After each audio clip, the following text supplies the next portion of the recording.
أعوذ بالله من الشيطان الرجيم. بسم الله الرحمن الرحيم. عما يتساءلون عن النبأ العظيم الذي هم فيه مختلفون. كلا سيعلمون ثم كلا سيعلمون. ألم نجعل الأرض مهادا والجبال أوتادا وخلقناكم أزواجا وجعلنا نومكم سباتا وجعلنا الليل لباسا وجعلنا النهار معاشا وبنينا فوقكم سبعا شدادا وجعلنا سراجا وهاجا وأنزلنا من المعصرات ماء ثجاجا لنخرج به حبا ونباتا وجنات ألفافا. إن يوم الفصل كان ميقاتا. يوم ينفخ في الصور فتأتون أفواجا وفتحت السماء فكانت أبوابا وسيرت الجبال فكانت سرابا. إن جهنم كانت مرصادا للطاغين مآبا.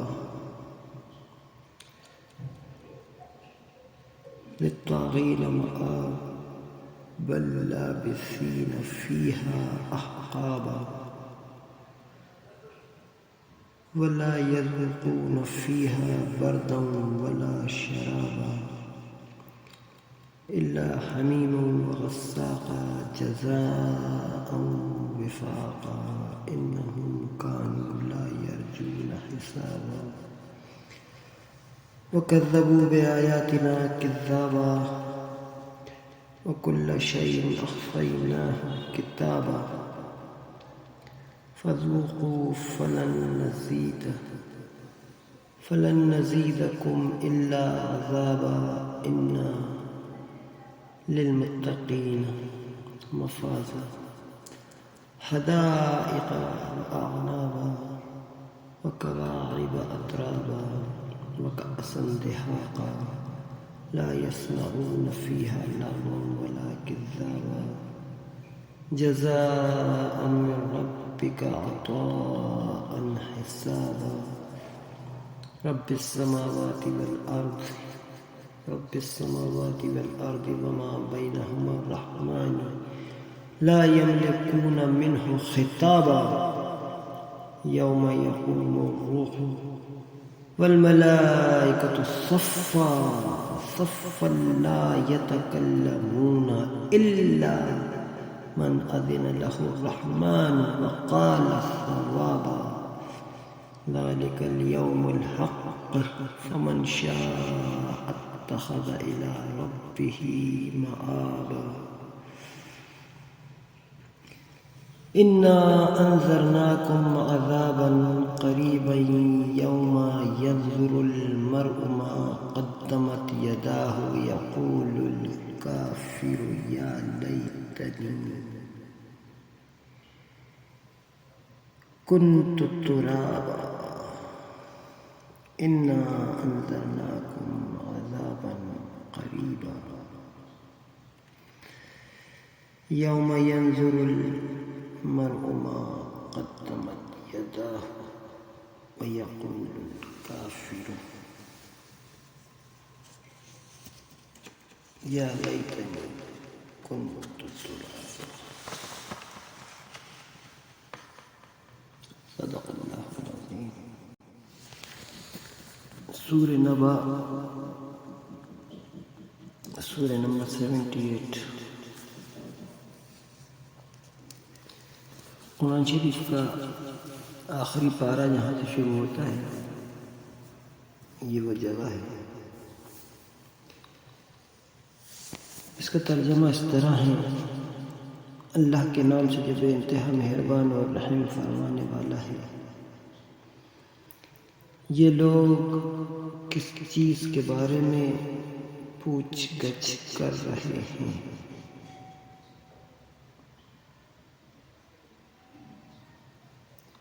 کیا اس بڑی خبر کے بارے میں جس کے متعلق یہ مختلف چیمے گوئیاں کرنے میں لگے ہوئے ہیں؟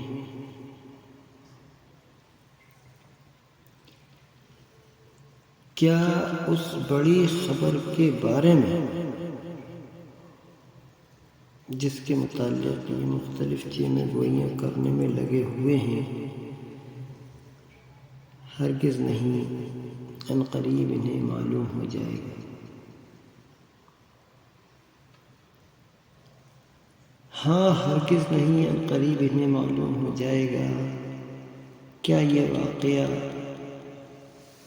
نہیں ہے کہ ہم نے زمین کو فرش بنایا اور پہاڑوں کو میخوں کی طرح گاڑ دیا، اور تمہیں مردوں اور عورتوں کے جوڑوں کی شکل میں پیدا کیا، اور تمہاری نیند کو باعث سکون بنایا، اور رات کو پردہ پوش اور دن کو معاش کا وقت بنایا، اور تمہارے اوپر 7 مضبوط آسمان قائم کیے، اور ایک نہایت روشن اور گرم چراغ پیدا کیا، اور بادلوں سے لگاتار بارش برسائی کہ اس کے ذریعے سے غلہ اور سبزی اور گھنے باغ اگائیں۔ بے شک فیصلے کا دن ایک مقرر وقت ہے، جس روز سور میں پھونک مار دی جائے گی، تم فوج در فوج نکل آؤ گے، اور آسمان کھول دیا جائے گا، حتیٰ کہ وہ دروازے ہی دروازے بن کر رہ جائے گا،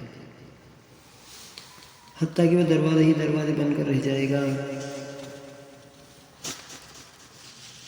اور پہاڑ چلائے جائیں گے یہاں تک کہ وہ سراب ہو جائیں گے۔ در حقیقت جہنم ایک گھات ہے، در حقیقت جہنم ایک گھات ہے، سرکشوں کا ٹھکانہ، جس میں وہ مدتوں پڑے رہیں گے۔ اس کے اندر کسی ٹھنڈک اور پینے کے قابل کسی چیز کا مزہ وہ نہ چکھ سکیں گے۔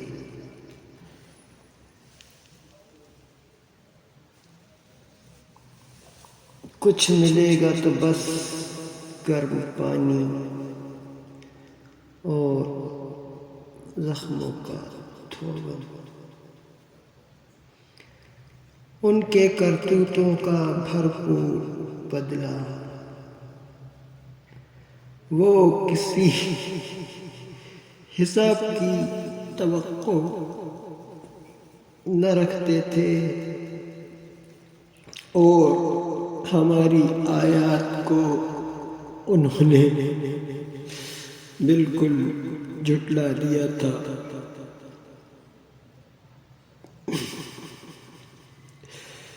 اور حال یہ تھا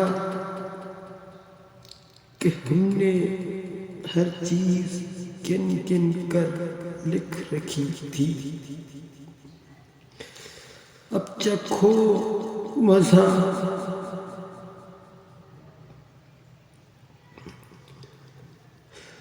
ہم تمہارے لیے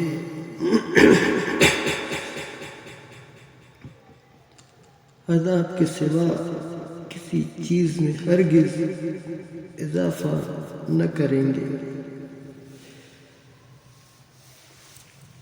یقیناً متقیوں کے لیے کامرانی کا ایک مقام ہے۔ باغ اور انگور اور نوخیز ہمسن لڑکیاں اور چھلکتے ہوئے چاند، وہاں کوئی لغو اور جھوٹی بات وہ نہ سنیں گے۔ جزا اور کافی انعام تمہارے رب کی طرف سے، اس نہایت مہربان خدا کی طرف سے جو زمین اور آسمانوں کا اور ان کے درمیان کی ہر چیز کا مالک ہے، جس کے سامنے کسی کو بولنے کا یارہ نہیں۔ جس روح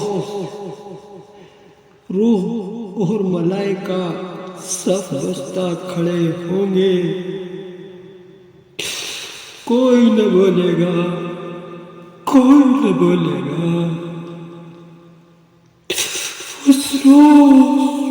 جس روز یوم یقوم الروح والملائکۃ صفا لا یتکلمون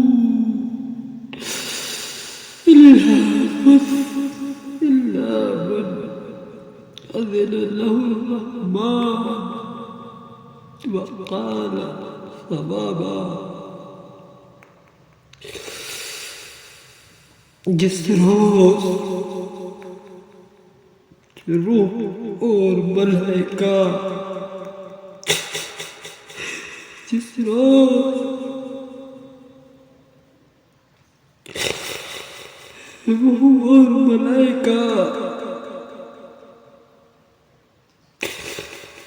صف بستہ کھڑے ہوں گے،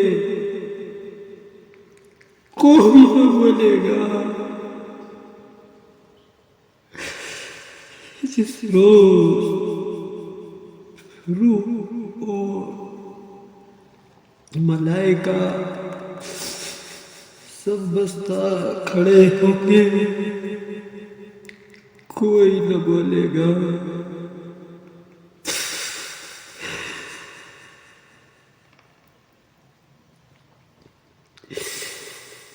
سوائے اس کے جسے رحمان اجازت دے، اور جو ٹھیک بات کہے۔ وہ دن برحق ہے،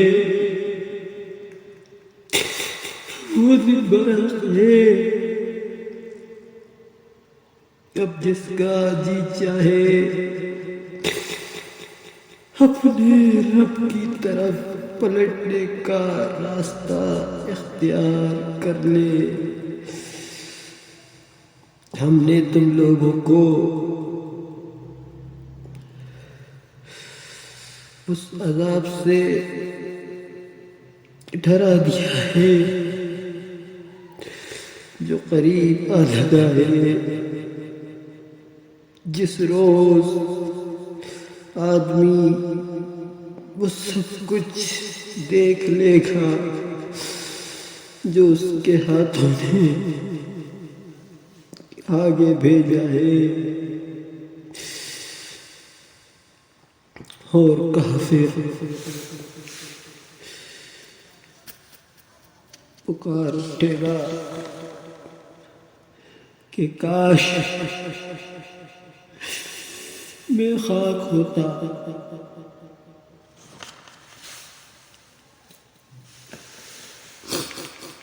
صدق اللہ العظیم۔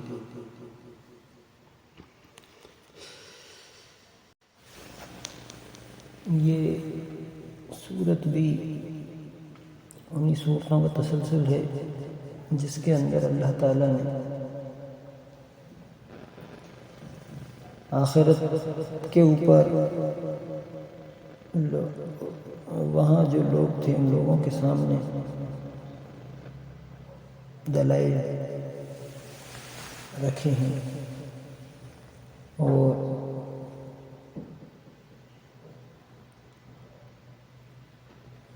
انجام جو دوسری صورتوں میں بتایا گیا ہے کہ ماننے والوں کا اور نہ ماننے والوں کا، اس میں بھی وہی کچھ بتایا گیا ہے۔ البتہ جو مختلف صورتیں ہیں ان کے اندر آخرت کے اوپر دلائل کے دوسرے قسم کے ثبوت پیش کریں ہیں اللہ تعالیٰ نے، اور اس کے اندر کچھ دیگر ہیں، ان کا کچھ دوسرا انداز ہے اور اس کے اندر کچھ دوسرا انداز ہے۔ لیکن ہر صورت کے اندر جو بھی انداز اللہ نے اختیار کیا ہے وہ بڑا ہی زبردست اور بڑا ہی مدلل انداز نظر آتا ہے۔ ماننے والوں کے لیے تو ایک صورت بھی کافی ہے، کیونکہ اس کے اندر جو انداز اللہ نے اختیار کیا ہے بہت زبردست ہے۔ اپنے آپ میں ہر صورت مکمل ہے، ایک طرح سے بالکل مکمل نظر آتی ہے۔ ایسا نہیں لگتا کہ کوئی دوسری صورت سے ملانے سے یہ پوری ہو رہی ہے یا وہ والی اس کو ملانے سے پوری ہو رہی ہے، یا دونوں ملا کے کوئی پورا مضمون اکٹھا ہو رہا ہے، بلکہ جس صورت میں بھی اللہ تعالیٰ نے جو انداز اختیار کیا ہے انسانوں کو سمجھانے کا، بتانے کا، وہ اپنے آپ میں کمپلیٹ نظر آتا ہے۔ اس صورت میں دیکھیے یہاں سے بات شروع ہو رہی ہے، اللہ کے نام سے جو انتہا مہربان اور رحم فرمانے والا ہے۔ یہ لوگ کس چیز کے بارے میں پوچھ گچھ کر رہے ہیں؟ کیا اس بڑی خبر کے بارے میں جس کے متعلق یہ مختلف چیمیں گوئیاں کرنے میں لگے ہوئے ہیں؟ ہرگز نہیں، عنقریب انہیں معلوم ہو جائے گا۔ ہاں، ہرگز نہیں، عنقریب انہیں معلوم ہو جائے گا۔ یعنی وہاں پر جو لوگ یہ باتیں کر رہے تھے ایک طرح کا ڈسکشن کا موضوع ہو گیا تھا، یہ قیامت، آخرت، مرنے کے بعد جی اٹھنا۔ ایک دن وہ آنا ہے جب اللہ تعالیٰ انسانوں کو دوبارہ پیدا کرے گا، قیامت آئے گی اور انسان سے اس زندگی کا حساب کتاب لیا جائے گا۔ یہ جو آخرت کا موضوع تھا وہاں پر بڑا عام ہو گیا تھا، یعنی چرچا کا وشے ہے۔ قیامت کے اوپر لوگ چرچائے عام کرنے لگے تھے۔ تو اللہ تعالیٰ نے جو پہلے صورتیں نازل کی تھیں اس کے بعد یہ چرچائیں ہوتی رہیں اور یہ چرچائیں چلی رہی تھیں، تو اللہ تعالیٰ نے یہ ایک اور صورت نازل کر دی۔ وہ چرچا جاری تھی، ان لوگوں کے بیچ میں ڈسکشن چل رہے تھے، اور اسی کے بیچ میں اللہ تعالیٰ نے یہ صورت نازل کی اور اس کے اندر مزید دلائل اس صورت کے اندر اللہ تعالیٰ نے رکھے لوگوں کے سامنے، اور اتنے زبردست دلائل اگر انسان غور کرے تو وہ یہ تو ایک بار کہہ سکتا ہے کہ یہ بڑا مشکل ہے کہ قیامت نہ آئے، آخرت نہ ہو، حساب کتاب نہ ہو، لیکن یہ کہیں سے کہیں تک سمجھ میں نہیں آتا کہ آخرت نہ ہو، اس زندگی کا حساب و کتاب نہ ہو، جزا و سزا نہ ہو، یہ کئی جگہ تک سمجھ میں نہیں آتا اور بالکل محمل سی بات لگتی ہے، یہ بالکل ربش سی بات لگتی ہے جو کہ آدمی یہ کہہ دے کہ زندگی کو کوئی حساب کتاب نہیں ہوگا۔ اللہ تعالیٰ نے جو دلائل دیے بڑے زبردست دلائل، بہت ہی زبردست، سوچنے والی عقل کے لیے حیران کر دینا، یعنی حیران اس معنی میں کہ آدمی ذرا سا بھی اگر تھوڑا سا غور و فکر کرتا ہے اس کائنات کے اوپر، اپنے وجود کے اوپر، سماج میں جس میں وہ پیدا ہوا ہے، انسانی کو جس سانچے میں انسان کو ڈھال کے اللہ تعالیٰ نے پیدا کیا ہے، جو اس کو عقل دی ہے، جو اس کو شعور دیا ہے، جو اس کو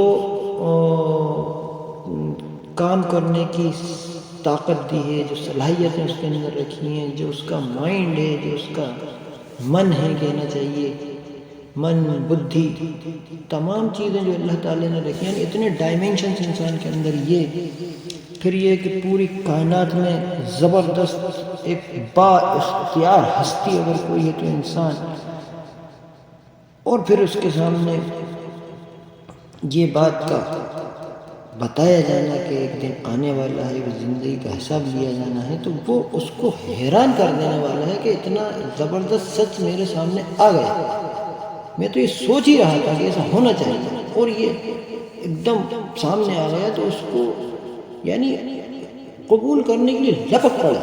اس معنی میں کہہ رہا ہوں کہ بڑا زبردست حیران کن یہ اللہ تعالیٰ نے اس کے اندر جو دلائل پیش کی ہیں بڑے ہی زبردست ہیں۔ دیکھیے فرمایا یہ لوگ کس چیز کے بارے میں پوچھ گچھ کر رہے ہیں؟ کیا اس بڑی خبر کے بارے میں جس کے متعلق یہ مختلف چیمے گوئیاں کرنے میں لگے ہوئے ہیں؟ ہرگز نہیں، ان قریب انہیں معلوم ہو جائے گا۔ ہاں ہرگز نہیں، ان قریب انہیں معلوم ہو جائے گا،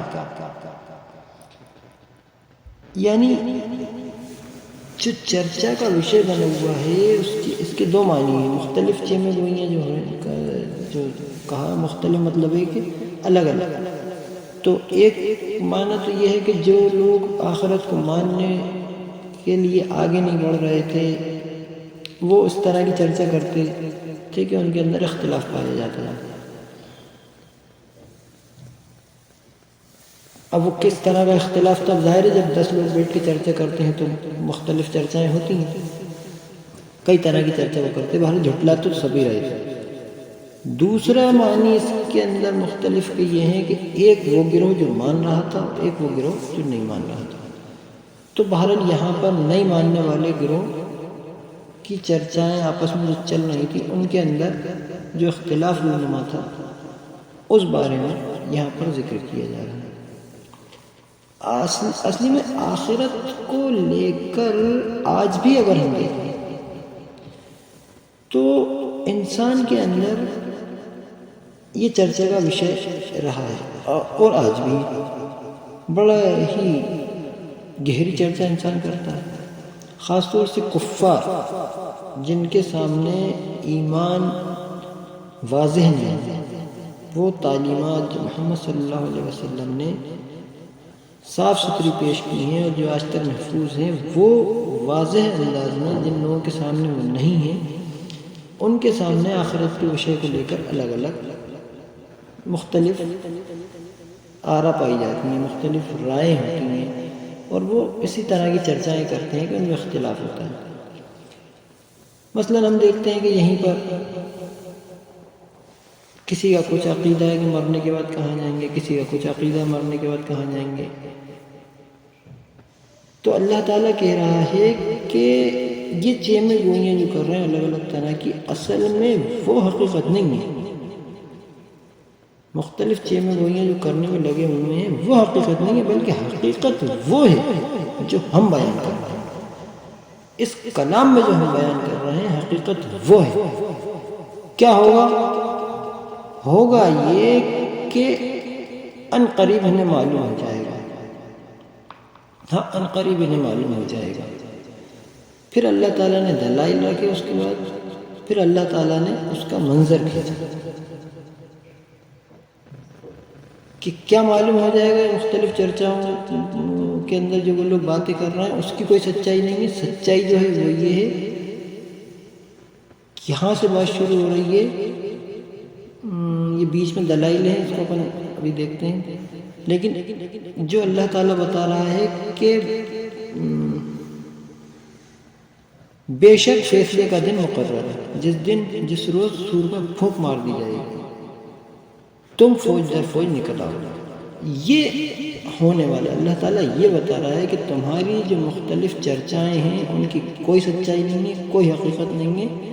حقیقت یہ ہے کہ عنقریب انہیں معلوم ہو جائے گا. کیا معلوم ہو جائے گا؟ کہ ہونے یہ والا ہے کہ فیصلے کا دن مقرر ہے، جس کو سور میں پھونک مار دی جائے گی، تم فوج در فوج نکل آؤ. یہ لہذا یہ کہ جو تم نے اپنے خیالات ذہنوں میں بنا رکھے ہیں اور اپنے ذہن کے گھوڑے تم بلا وجہ دوڑا رہے ہو جس کی حقیقت کو تم نہیں جانتے. کوئی کہہ رہا ہے کہ صاحب ہم مٹی ہو گئے تو دوبارہ کیسے پیدا کیے جائیں گے. کوئی کہہ رہا تھا کہ صاحب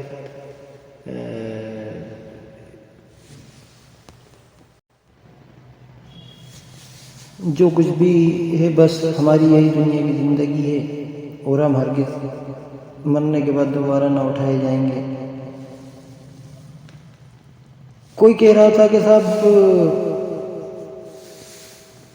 زندگی بس یہی ہماری دنیا کی زندگی ہے، یہیں ہم مرتے اور جیتے ہیں اور گردش ایام کے سوا کوئی چیز نہیں جو ہمیں ہلاک کرتی ہے.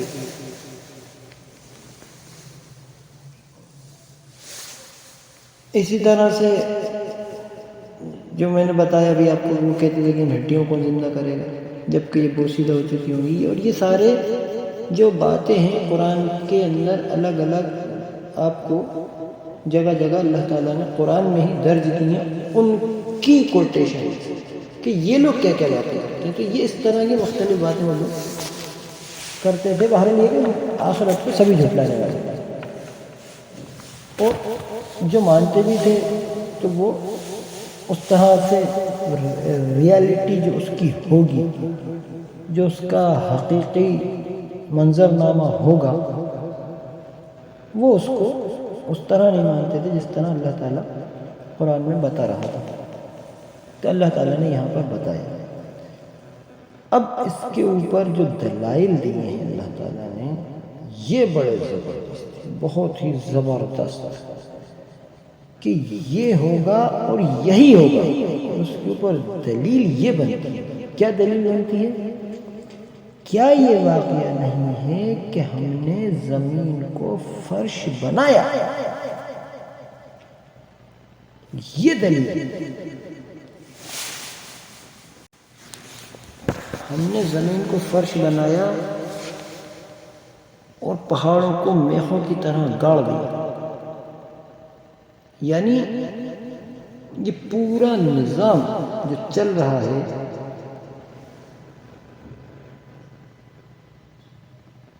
زمین کا جو سسٹم اللہ تعالیٰ نے قائم کر رکھا ہے،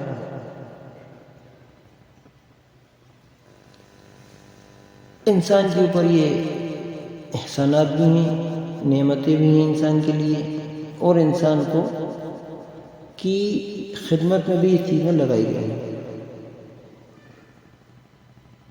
تو انسان ان چیزوں کا سے یہی نتیجہ اخذ کر سکتا ہے کہ اس کا حساب اس کو دینا پڑے گا. اللہ تعالیٰ نے یہ دلائل اس کے سامنے رکھے ہیں کہ کیا یہ واقعہ نہیں ہے. مطلب اس کو یوں ہم سمجھیں کہ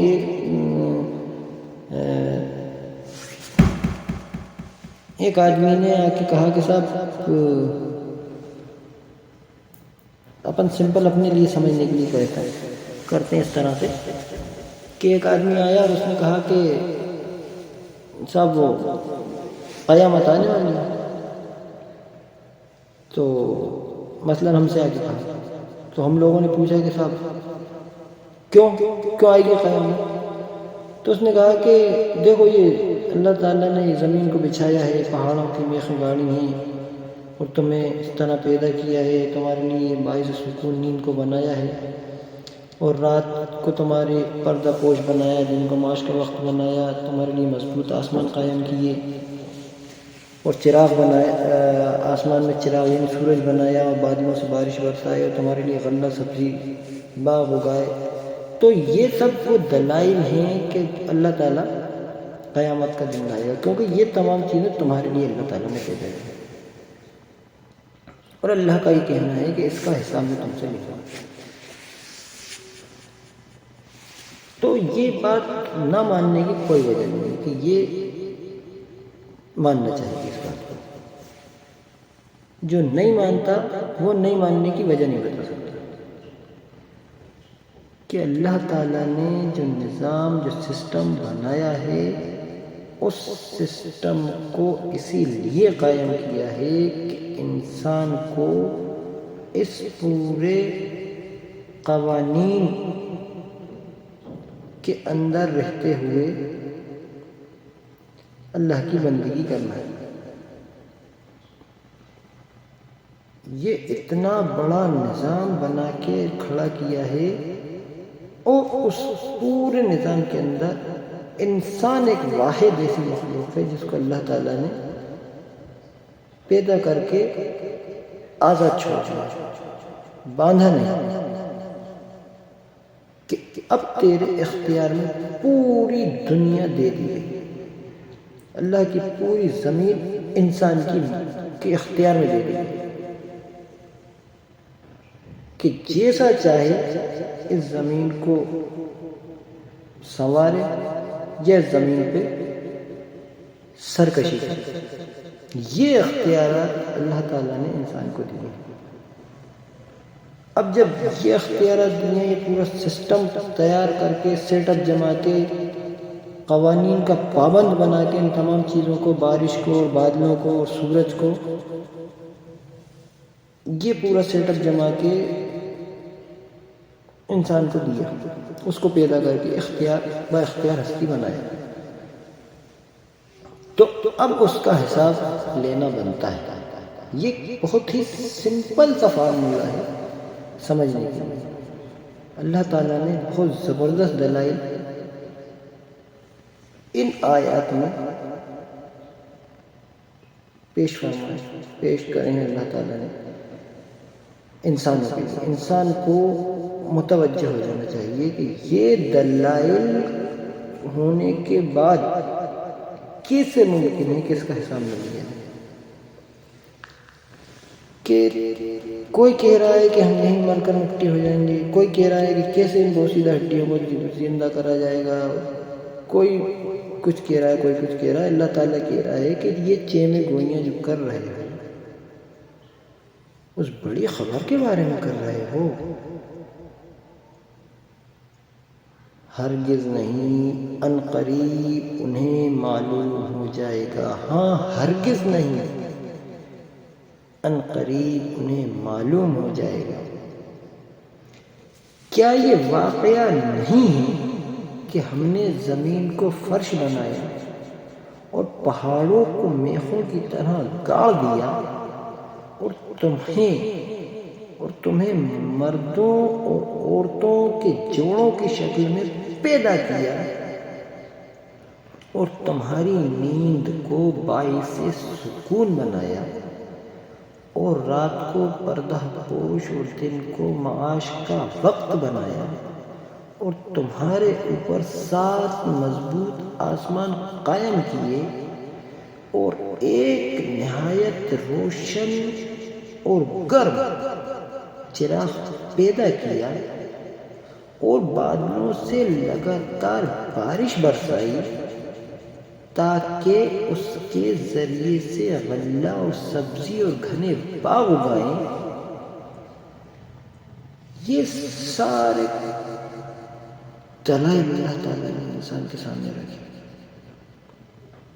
کہ بتاؤ یہ سب کیا ہے کہ نہیں کیا۔ پھر اب اب تم یہ جو بات تم بتائی جا رہی کہ فیصلے کا دن آنے والا ہے اور تمہاری زندگی کا حساب کتاب لیا جانا ہے، تمہیں دوبارہ پیدا کر کے زندہ کیا جائے گا، تم سے حساب لیا جائے گا، پھر اس کی سزا و جزا دی جائے گی، تم اس کے بارے میں چیمہ گوئیاں کر رہے ہیں کہ ہوگا کہ نہیں ہوگا، شک میں پڑے ہوگا اور اس کی مخالفت پر آمادہ ہو گئے یہاں تک کہ تو اللہ تعالیٰ کہہ رہا ہے کہ یہ چیمہ گوئیاں نہ کرو، یہ دلائل پہ غور کرو کہ اللہ تعالیٰ نے یہ سب کیا ہے یا نہیں کیا۔ اچھا اس کو ہم ایک نظر سے اور دیکھتے ہیں، اگر مان لیا خالی ہم اس کا ایک جو آج کل ایک بڑا بہت عقل کے گھوڑے دوڑانے والوں کا ایک گروپ تیار ہوا ہے، وہ کہتے ہیں کہ صاحب ہم ہر چیز کو ریشنلٹی سوچتے ہیں، ریشنلٹی کے اوپر ہم اس چیز کو پرکھ کے دیکھتے ہیں، جانچ کے دیکھتے ہیں۔ چلیے ریشنلٹی کے اوپر دیکھنا چاہیے، اچھی بات ہے، کوئی حرج نہیں ہے۔ اللہ تعالیٰ نے انسان کو عقل دی ہے، ظاہر ہے کہ عقل ہی ایک اس کے پاس ایک ایسا سورس ہے کہ جو اس کی رہنمائی کر سکتی ہے، اس کے علاوہ تو کوئی دوسرا سورس ہے ہی نہیں انسان کے پاس، اس کا اپنا ذاتی سورس ہے۔ باقی تو اس کو عقل سے جتنا سوچے، جتنا پازیٹیو نیگیٹو، کیا سوچتا ہے کیا نہیں سوچتا، کس چیز کو قبول کرتا ہے کس چیز کو نہیں کرتا، وہ سارے فیصلے لینے کے لیے اللہ تعالیٰ نے اس کو عقل دی ہے۔ واحد سورس اس کے پاس ایک عقل ہے۔ واحد سورس کا مطلب یہ نہیں ہے کہ عقل فیصلہ کن ہوگی، بلکہ واحد سورس سے میرا مطلب یہ ہے کہ عقل کے علاوہ تو کوئی چیز ہے نہیں کہ اس کی رہنمائی کرے۔ مطلب یہ کہ اللہ تعالیٰ دکھتا تو ہے نہیں، یا اسی طرح سے کہ آخرت کے اندر کیا ہونے والا ہے، نہ اس کو کچھ دکھایا گیا ہے، آخرت ہوگی نہ یہ دکھایا گیا ہے، قبر میں کیا معاملہ ہوگا نہ یہ دکھایا گیا ہے، دوبارہ پیدا کیا جائے گا نہ اس نے یہ دیکھا ہے۔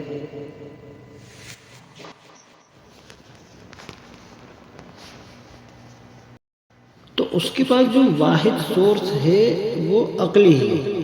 کہنے کا مطلب یہ ہے کہ کسی چیز کو قبول کرنا نہیں کرنا اس کو عقل رہنمائی کرتی ہے۔ عقل یہ بھی رہنمائی کرتی ہے کہ مثلا آدمی نے، اللہ تعالیٰ نے جیسے بتایا بھی ہے کہ جو لوگ آسمان زمین کی ساخت میں غور کرتے ہیں وہ لوگ پکار اٹھتے ہیں کہ مالک ہمیں دوزخ کے عذاب سے بچا لے، سورہ آل عمران کے اندر ہے۔ تو اسی طرح سے اور بھی کیا بولتے ہیں بہت سی آیات اس طرح کی ملیں گی، غور و فکر کرنے کی طرف اللہ تعالیٰ دعوت دے رہا ہے۔ خود قرآن کے اندر اللہ تعالیٰ نے کہا کہ کیا یہ لوگ عقل نہیں رکھتے، اس معنی میں کہہ رہا ہوں کہ عقل واحد سورس ہے، کہ ہر انسان رسول تو ہے نہیں کہ اس کے پاس ایک سورس اور ہے کہ جبریل علیہ السلام اس کے پاس آ گئے، اس معنی میں کہہ رہا ہوں۔ تو انسان اچھی بات ہے، عقل ریشنل جائزہ لینا چاہیے ہمیں تو، لیکن عقل ہمیں جو رہنمائی کرتی ہے، جو رہنمائی ہمیں ملتی ہے باہر کی دنیا سے، جو کچھ رہنمائی ملتی ہے ہماری عقل تک وہ پہنچتی ہے، عقل اسے قبول کرے، یہ معقول بات کہلاتی ہے۔ معقول بات یہ نہیں ہوتی کہ ہم عقل کے اوپر چھوڑ دیں گے، جیسے مثال کے طور میں انڈیویجول ہوں، میں اپنی عقل پہ چھوڑ دوں گی، میں جو فیصلہ کروں گا وہ سب سے بیسٹ ہوگا، نہیں، بلکہ عقل کی معقول بات وہ ہوتی ہے، ریشنل انسان وہ ہوتا ہے کہ اس کی عقل تک جو باتیں پہنچے، جو مدلل لگیں، جو اس کو صحیح ٹھیک لگیں، اس کو وہ قبول کرے، اگر معقول لگے تو اس کی عقل میں سمجھ آئے کوئی بات۔ تو مثلا آخرت کا مسئلہ کہ انسان اس دنیا میں پیدا ہوا ہے، اس کے سامنے پوری دنیا کو جما کے سیٹ کیا گیا ہے، قانون کا پابند بنایا گیا ہے، اور انسان کو اس کے اندر ایک با اختیار ہستی بنا کے پیدا کیا گیا ہے۔ اب عقل اس بات کا تقاضا کرتی ہے کہ یہ جو انسان ایک سب سے طاقتور مخلوق اس پوری زمین کے اوپر، ایون کہ آسمان تک میں اگر ہم دیکھتے ہیں تو سورج چاند ستارے جو نظر آتے ہیں وہ بھی بندے لگے اپنے صبح سے ادھر سے نکلنا اور شام کو ادھر ڈوب جانا اور شام کو نکلنا تو صبح ڈوب جانا، وہ بھی بندے لگے ہوئے ہیں۔ اسی طرح تمام جانور، چرندے، پرندے، ہر چیز ایک لنگے بند ہے قانون کے اندر، وہ چل رہی ہے اور وہ سرکشی نہیں کرتی کہ اپنی حدود سے بڑھ کر وہ کچھ اس طرح کے کام کرنے لگے کہ وہ جسے بولنا چاہیے فساد فی الارض، اللہ تعالیٰ نے جس کو کہا کہ انسان زمین کے اندر فساد برپا کر دیتا ہے، وہ والے کام کو دوسری مخلوق نہیں کرتی۔ ہاں البتہ کچھ چیزیں ہم دیکھتے ہیں، مثلا بھوکمپ آ گیا تو، یا اسی طرح سے کچھ اور اس طرح کی کیلمٹیز جو آتی ہیں، وہ اللہ تعالیٰ کا ایک حکم ہوتا ہے، یہ بھی ہمیں یعنی قرآن کے اندر بھی ملتا ہے، احادیث کے اندر بھی یہ بات ہمیں بتائی گئی، لیکن اس پہ بھی ہم غور کریں تو وہ بھی ایک لمیٹیڈ دائرے کے اندر اللہ تعالیٰ اس کو رکھتا ہے، اور اتنا زیادہ نہیں بڑھاتا کہ پوری انسانیت یک بارگی تباہ کر دے۔ اللہ تعالیٰ ایسا نہیں کرتا۔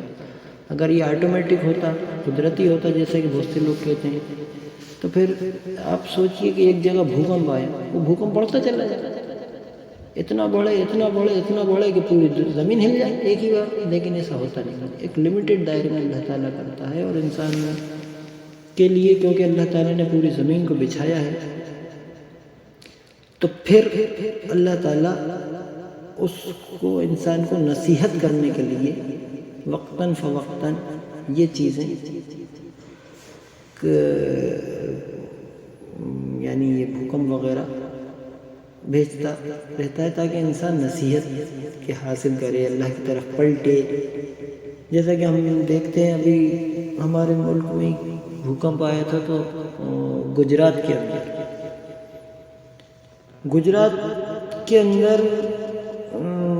بھوکمپ آیا تھا۔ ایک چھوٹا سا واقعہ اس کے اندر میں ذکر کرنا چاہ رہا ہوں، حالانکہ یہ بڑا سا ریلیونٹ ہو رہا ہے، اور ریلیونٹ تو ہے مگر یہ کہ بہت دور ہم نکل رہے ہیں اور آپ لوگ بور ہو رہے ہوں گے وہ سننے والے ہیں تو، لیکن وہ تھوڑا سا اس لیے میں پیش کروں گا کہ ذرا سا ہم اس کو ٹچ کریں تو اپنے آپ کے اندر کچھ احساس پیدا کریں گے۔ بھوکمپ آیا تھا گجرات کے اندر، وہاں پر ہمارے بھائی گئے تھے، انہوں نے یہ بتایا کہ صاحب وہاں پر لوگوں کی یہ حالت تھی کہ مطلب وہ خدمت کے کیمپ لگے تو اس کے اندر کئی لوگ گئے تھے، تو ہمارے بھائی بھی گئے تھے، تو وہ یہ بتا رہے ہیں، میں نے اس سے گفتگو ہو رہی تھی، پوچھا تو انہوں نے یہ بتایا کہ اللہ صاحب یہ حالت تھی وہاں پر کہ لوگ عجیب بدحواس سے نظر آتے، عجیب بدحواس سے، ایسا لگتا تھا کسی کو کسی سے کوئی مطلب ہی نہیں، جو زندہ بچ گئے تھے۔ تو میں نے ان سے پوچھا یار وہاں پر تو بڑا کمیونل ماحول ہے، مسجد وغیرہ کا کیا حال ہے؟ تو انہوں نے بتایا ارے کیرلا کے ساتھ ایسا لگتا تھا کہ کسی کو کسی سے کوئی مطلب ہی نہیں ہے، نہ مسجد سے مطلب، نہ مندر سے مطلب، وہ تو عجیب و غریب ایک سختے کی حالت میں سے کہنا چاہیے کہ اللہ ایسے، اور انہوں نے جو منظر کشی کری تھی کافی پرانی بات ہو، اس لیے ذہن سے نکلی۔ تو بہرحال میں کہنا ہی چاہ رہا تھا کہ اللہ تعالیٰ اس طرح کی جو کیلمٹیز لاتا ہے وقتاً فوقتاً انسان پلٹے، اللہ کے خوف سے ڈرے۔ جیسے قرآن کے اندر بھی اللہ تعالیٰ نے بتایا جگہ جگہ کہ قوم لوط پہ عذاب آیا، قوم نوح علیہ السلام پہ عذاب آیا، لوط علیہ السلام کی قوم پر عذاب آیا، عاد پہ عذاب، سمود پہ عذاب آیا، فرعون کو اللہ تعالیٰ نے غرق کیا۔ تو یہ اللہ تعالیٰ ایسا نہیں ہے کہ دنیا کے اندر بھی بالکل نظام کو جو چل رہا ہے چلتا رہے، ایسا نہیں، اللہ تعالیٰ اس کے اندر بھی گرفت کرتا ہے انسان اگر ضرورت سے زیادہ سرکش ہو جائے تو اس طرف بھی ہمیں تھوڑا توجہ دینا چاہیے۔ یہ بھی ایک خدا کے خوف کا ایک ضروری پہلو ہے کہ اس طرح بھی ہم دائیں زمین پہ رہتے ہوئے بھی اس کے خوف سے کانپیں کہ ایسا نہ ہو کہ بھوکمپ آ جائے اور ہم رات کو سوئیں سکون سے تو چھت ہمارے سر پہ گر پڑے، اس سے بھی ہمیں ڈرنا چاہیے۔ بہرحال میں عرض یہ کر رہا تھا کہ اللہ تعالیٰ نے انسان کو بااختیار ہستی اس کائنات کے اندر بنا کر پیدا کیا جو ہم دیکھ رہے ہیں اپنی آنکھوں سے، کہ انسان کے علاوہ کوئی ایسی ہستی ہمیں نظر نہیں آتی جو بااختیار ہو اور ساتھ ہی ساتھ اتنی طاقتور ہو جتنا طاقتور انسان ہے۔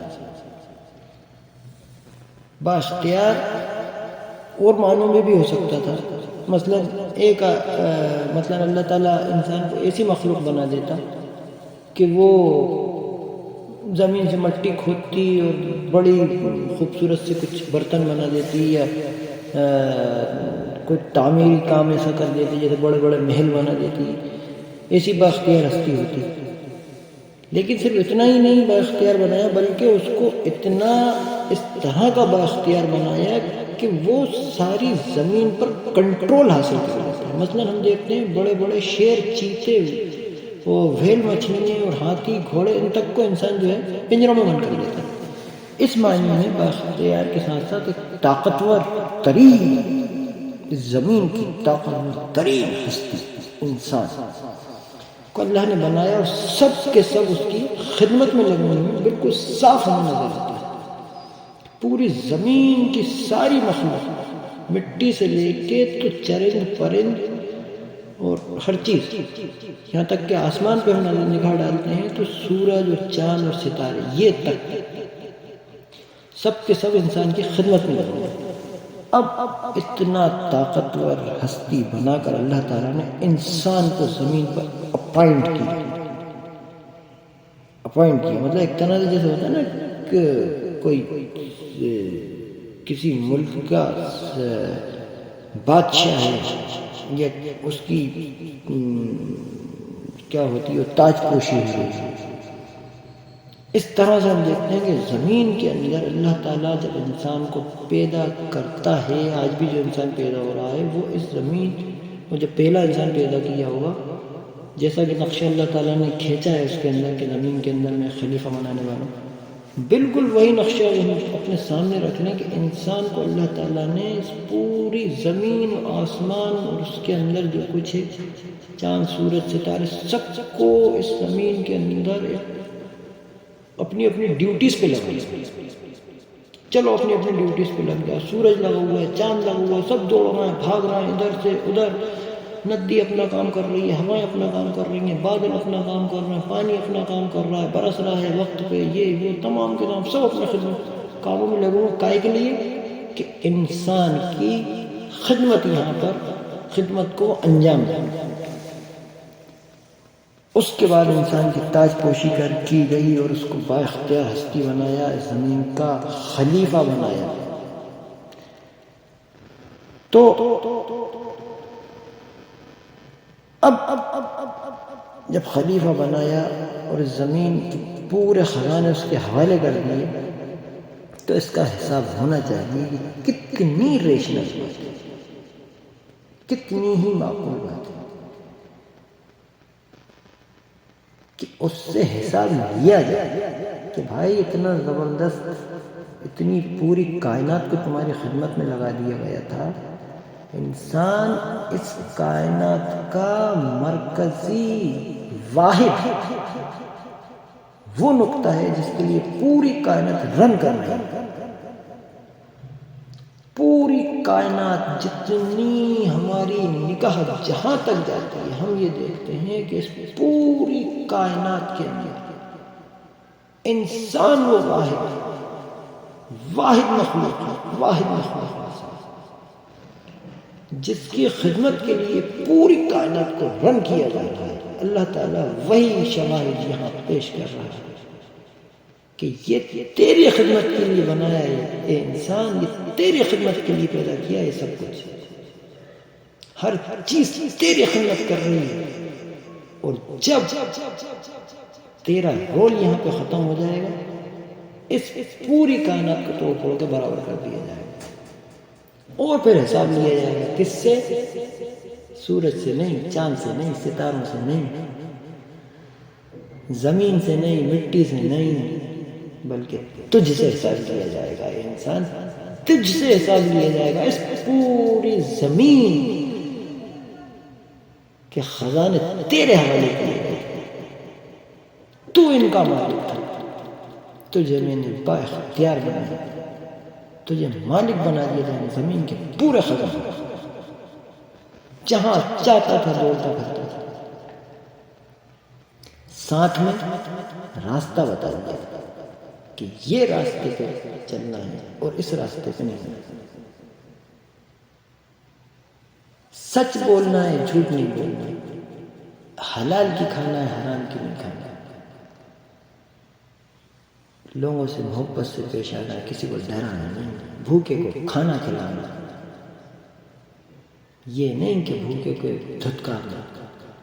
اللہ تعالیٰ نے کہا کہ یہ تمام راستے بھی دکھائے، تجھے با اختیار بنایا، پھر راستہ دکھایا، پھر اب جب یہاں پر تیرا رول ختم، انسانیت کا سفر ختم، اب یہ پوری کائنات کو توڑ پھوڑ کر برابر کیا جائے گا، اور اب آؤ کھڑے ہو جاؤ لائن سے، چلو لگو لائن، اب حساب کیا کرا تھا، کیسے کرا تھا، کیوں کرا تھا، سب پوچھا جائے گا۔ یہ تھا نا سورج وقت پہ نکلتا تھا یا نہیں نکلتا تھا، بتا، ہاں صاحب نکلتا، کیا انسان جواب دے گا، کہے گا ہاں صاحب نکلتا، تو نے کپڑے دھو کے ڈالے تھے چھت کے اوپر، سکھائے سورج میں آ کے کہ نہیں سکھائے، ہاں صاحب سکھائے، انسان ذرا غور کرے، یہ سورج تمہارے کپڑے سکھانے آ رہا ہے، تمہیں گرمی دینے آ رہا ہے، تمہاری فصلوں کو پکانے آ رہا ہے، یہ بارش یہ آسمان سے گرتی ہے، تمہاری ندیوں کو بھر دیتی ہے، تمہارے تالابوں کو بھر دیتی ہے، تمہارے زمین کے اندر پانی بھر جاتا ہے، جس سے تم کنویں وغیرہ کھود کے ٹیوب ویل کے ذریعے پانی نکالتے ہو۔ یہ ساری خدمت صحیح طریقے سے انجام دی تھی ان لوگوں نے، نہیں تھی، انسان کیا کہے گا، آزاد دی تھی، پھر سرکشی کیوں کی، سرکشی کیوں کی، کیوں لوگوں کا حق دبایا، کیوں حرام خوری کری، بتایا تھا نا، رسول آئے تھے نہیں آئے تھے، ہاں صاحب آئے، بتایا تھا نا انہوں نے کہ ایسا ہوئے گا ان سب چیزوں، ہاں صاحب بتایا تھا۔ تو کہنے کا مطلب یہ ہے کہ اللہ تعالیٰ نے یہ جو پیش کیا ہے اس کا خالص ریشنل جائزہ ہم لے کے اگر دیکھیں تو بھی اس بات کو ہم جھٹلا نہیں سکتے کہ قیامت کا دن آنا ہے، وہ آنا ہی چاہیے۔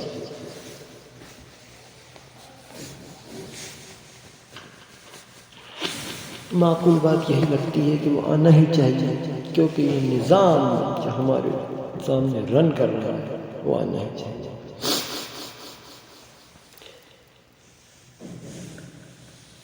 جو لوگ یہ کہتے ہیں کہ یہ قرآن محمد صلی اللہ علیہ وسلم نے اپنی طرف سے پیش کر دیا،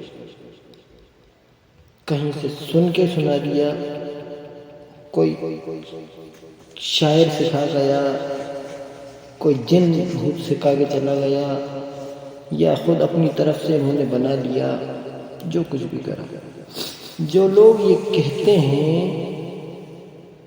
کم سے کم اس قرآن کو کی کہی گئی بات پہ تو غور کریں، بھلے محمد صلی اللہ علیہ وسلم نے کہی،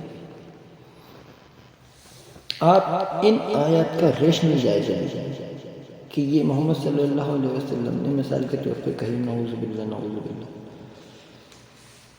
سمجھنے کے لیے میں کہہ رہا ہوں، وہ لوگ جو شک کرتے ہیں کہ محمد صلی اللہ علیہ وسلم نے اپنی طرف سے پیش کیا ہے، تو تھوڑی دیر کے لیے آپ مان کے چلیے کہ محمد صلی اللہ علیہ وسلم نے پیش کیا ہے۔ وہ لوگ جو ایمان نہیں رکھتے ان سے میں مخاطب ہوں۔ اب اس کو آپ پڑھنا شروع کریے کہ محمد صلی اللہ علیہ وسلم نے کیا پیش کیا۔ محمد صلی اللہ علیہ وسلم کہتے ہیں، اگر آپ اس طرح سوچ کے دیکھیں تھوڑا سا، اس لیے کہہ رہا ہوں اللہ نہ کرے، میرے اللہ کی پناہ، اللہ کی پناہ، لیکن آپ تھوڑی دیر کے لیے مان لیں جو یقین نہیں رکھتے کہ اللہ کی طرف سے، آپ یہ مان کے چلو کہ محمد صلی اللہ علیہ وسلم نے اپنی طرف سے یہ بات کہی، بلکہ اللہ کی طرف سے ان کے پاس نہیں ہے، اس طرح مان کے اس کو پڑھو۔ کیا لکھا ہے اس میں؟ یہ لوگ کس چیز کے بارے میں پوچھ گچھ کر رہے ہیں؟ کیا اس بڑی خبر کے بارے میں جس کے متعلق یہ مختلف چیمیں گوئیاں کرنے میں لگے ہوئے ہیں؟ ہرگز نہیں، ان قریب انہیں معلوم ہو جائے گا۔ ہاں ہرگز نہیں، ان قریب انہیں معلوم ہو جائے گا۔ کیا یہ واقعہ نہیں ہے کہ ہم نے زمین کو فرش بنایا؟ یہاں پر ہم نے کی جگہ اللہ تعالیٰ کر دیتے ہیں سمجھنے کے لیے۔ کیا یہ واقعہ نہیں ہے کہ اللہ نے زمین کو فرش بنایا اور پہاڑوں کو میخوں کی طرح گاڑ دیا اور تمہیں جوڑوں کی شکل میں پیدا کیا اور تمہاری نیند کو باعث سکون بنایا اور رات کو پردہ پوش اور دن کو معاش کا وقت بنایا اور تمہارے اوپر 7 مضبوط آسمان قائم کیے اور ایک نہایت روشن اور گرم چراغ پیدا کیا اور بادلوں سے لگاتار بارش برسائی تاکہ اس کے ذریعے سے غلہ اور سبزی اور گھنے باغ اگائے۔ بے شک فیصلے کا دن ایک مقرر وقت ہے۔ یہ بات اس کا ریشمی جائز ہے کہ یہ اگر محمد صلی اللہ علیہ وسلم نے بھی یہ بات کہی تو بھی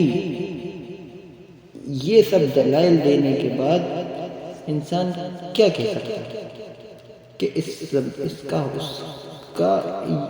حساب ہونا چاہیے۔ یہ سب دلائل سننے کے بعد ایک معقول انسان یہی کہے گا کہ اس کا حساب ہونا چاہیے، اور حساب ہونا چاہیے تو ظاہر ہے کہ پھر انسان پکار اٹھے گا کہ اے اللہ ہمارے گناہوں کو معاف کر۔ آپ سے عقل اس بات کی گواہی دے، عقل خود کہے گا کہ نہیں یہ بات ٹھیک ہے، اس کائنات کا حساب ہونا چاہیے۔ اس کائنات کے اندر جو انسان کو پیدا کیا، انسان کا حساب ہونا چاہیے، انسان کا حساب ہونا چاہیے، کیونکہ وہ اسے با اختیار ہستی بنا۔ تو اللہ تعالیٰ نے دلائل پیش کیے ہیں، انسانوں کو اس پر غور کرنا چاہیے۔ فرمایا، ایک بار پھر سے ہم اسے پڑھتے ہیں کہ ابھی تو ہم اس میں سے پڑھ رہے تھے محمد صلی اللہ علیہ وسلم پیش کیا، لیکن اب ہم اسے اسی نگاہ سے پڑھتے ہیں کہ اللہ تعالیٰ کا یہ کلام ہے۔ بسم اللہ الرحمن الرحیم۔ یہ لوگ کس چیز کے بارے میں پوچھ گچھ کر رہے ہیں؟ کیا اس بڑی خبر کے بارے میں جس کے متعلق یہ مختلف چیمیں گوئیاں کرنے میں لگے ہوئے ہیں؟ ہرگز نہیں، ان قریب انہیں معلوم ہو جائے گا۔ ہاں ہرگز نہیں، ان قریب انہیں معلوم ہو جائے گا۔ کیا یہ واقعہ نہیں ہے کہ ہم نے زمین کو فرش بنایا اور پہاڑوں کو میخوں کی طرح گاڑ دیا اور تمہیں مردوں اور عورتوں کے جوڑوں کی شکل میں پیدا کیا اور تمہاری نیند کو باعث سکون بنایا اور رات کو پردہ پوش اور دن کو معاش کا وقت بنایا اور تمہارے اوپر 7 مضبوط آسمان قائم کیے اور ایک نہایت روشن اور گرم چراغ پیدا کیا اور بادلوں سے لگاتار بارش برسائی کہ اس کے ذریعے سے غلہ اور سبزی اور گھنے باغ اگائیں۔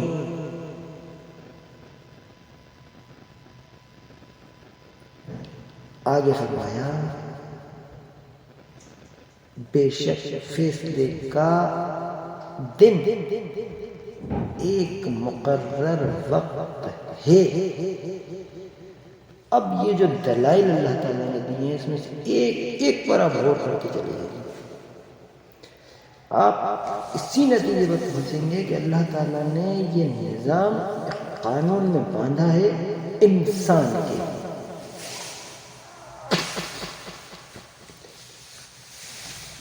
اور یہ نعمتیں بھی ہیں اللہ تعالیٰ کی۔ زمین کو فرش بنانا، فرمایا کیا یہ واقعہ نہیں ہے کہ ہم نے زمین کو فرش بنایا؟ ہم دیکھتے ہیں کہ زمین انسان کے لیے کیسے فرش کی طرح بچھی ہوئی ہے، پہاڑوں کو میخوں کی طرح گاڑ دیا۔ پہاڑوں کا رول بھی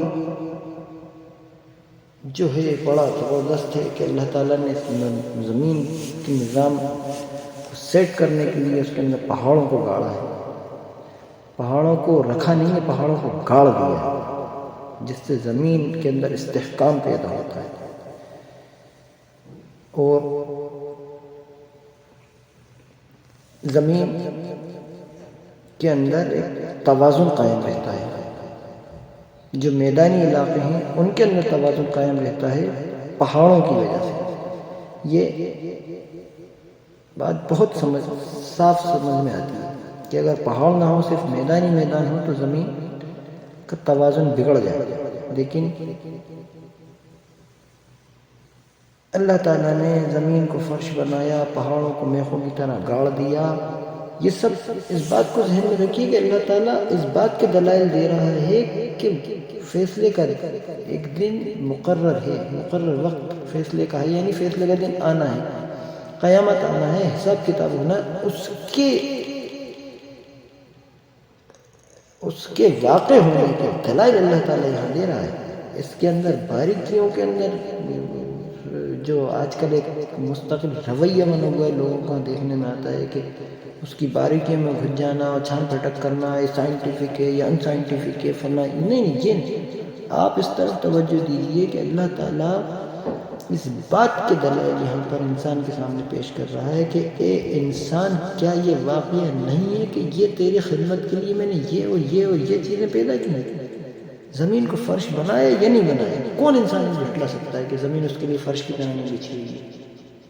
کوئی کہہ رہا ہے گول ہے، کوئی کہہ رہا ہے نہیں صاحب چپٹی ہے، کوئی کہہ رہا ہے کہ نہیں صاحب کرو ہے، کوئی کہہ رہا ہے کہ نہیں صاحب وہ زمین اڑ رہی ہے ہوا میں اور سورج کا چکر لگا رہی ہے، کوئی کچھ کہہ رہا ہے. ارے وہ سب چھوڑو، آپ تو یہ دیکھو کہ زمین کو فرش بنایا، یہ فرش کی طرح تمہارے سامنے بچھی ہوئی ہے یا نہیں بچھی ہوئی؟ یہ ہے اصل میں. تمہارے لیے تو فرش ہے نا، وہ ہوا میں اڑ رہی ہے، گول ہے کہ چپٹی ہے، اس سے کیا بحث ہے بھائی؟ زمین فرش ہے. اللہ تعالیٰ نے بتایا کہ زمین کو فرش بنایا انسان کے لیے، اور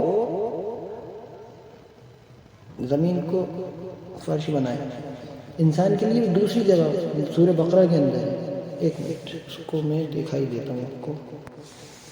سورہ بقرہ میں ہی ہے جو پہلے ہی خطاب اللہ تعالیٰ نے انسان سے کیا ہے، یا ایھا الناس سے جہاں سے بات شروع ہوئی ہے. پہلا خطاب انسانوں کو مطلب مخاطب کر کے اللہ تعالیٰ نے جو کیا ہے اسی کے اندر ہے یا ایھا الناس اعبدوا ربکم الذی خلقکم والذین من قبلکم لعلکم تتقون الذی جعل لکم الارض فراشا.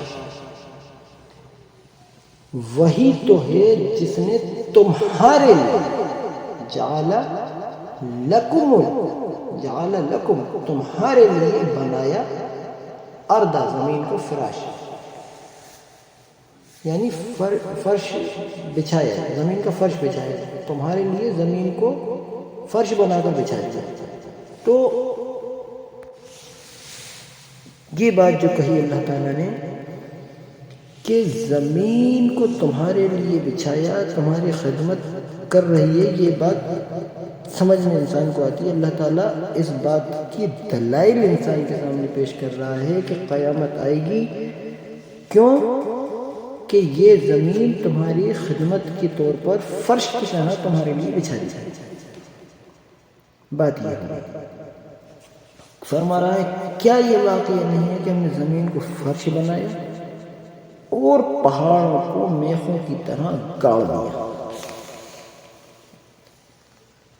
اور تمہیں جوڑوں کی شکل میں پیدا کیا. اس پر بھی آپ غور کریں، جوڑوں کی شکل میں پیدا کیا یعنی ایک مرد اور ایک عورت کا جوڑا. آپ ذرا غور کریں کہ اللہ تعالیٰ نے کتنی عظیم نعمت انسان کے لیے رکھی ہے کہ اس کا جو جوڑا ہے کتنا فٹ ہے. مرد اپنی جگہ غور کر کے دیکھے کہ عورت کتنی زبردست فٹ ہے اس کے لیے، اور عورت اپنی جگہ غور کر کے دیکھے کہ مرد کتنا زبردست فٹ ہے اس کے لیے. یعنی کوئی انسان، کوئی مرد اس بات کا تصور ہی نہیں کر سکتا کہ عورت سے ہٹ کر کچھ اور وہ تصور کر لے کہ اس کا جوڑا ہونا چاہیے. ہاں، خوبصورتی کے اندر تو وہ کچھ سوچ سکتا ہے کہ وہ زیادہ خوبصورت ہو، زیادہ خوبصورت ہو، لیکن جیسی وہ ہوتی ہے اس سے زیادہ وہ نہیں سوچ سکتا. مثلا عورت کی آواز، اب آدمی یہ نہیں سوچے کہ عورت کی آواز مردوں کی طرح بھاری ہو، کوئی پسند نہیں کرے. یہ کوئی عورت اس بات کو پسند نہیں کرے گی کہ عورتوں کی آواز، مردوں کی آواز عورتوں کی طرح ہو جائے. اسی طرح سے مطلب ٹوٹل جوڑا، ایک سیٹ اپ خود بخود سمجھ میں آتا ہے کہ کتنا زبردست جوڑا اللہ تعالیٰ نے ایک دوسرے کے، مرد اور عورت کو ایک دوسرے کے لیے بنایا ہے. بڑا غور کرنے سے سمجھ میں آتا ہے، اور یہ اللہ کی اتنی بڑی نعمت ہے کہ اس کا حساب لیا جانا ضروری ہے. ایسا لگتا ہے کہ یہ نعمت جو دی تھی اس کا حساب لیا جائے گا. پھر اللہ تعالیٰ نے کہا تمہاری نیند کو باعث سکون بنایا. اگر انسان کی نیند اڑ جائے کیا حال ہوتا ہے اس کا؟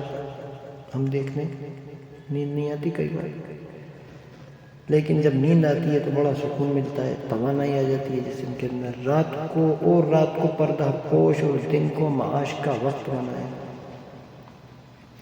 رات کی نیند بھی بڑی زبردست ہوتی ہے. رات میں جو نیند آتی ہے پردہ پوش بنایا رات کو، دن کو معاش کا وقت بنایا.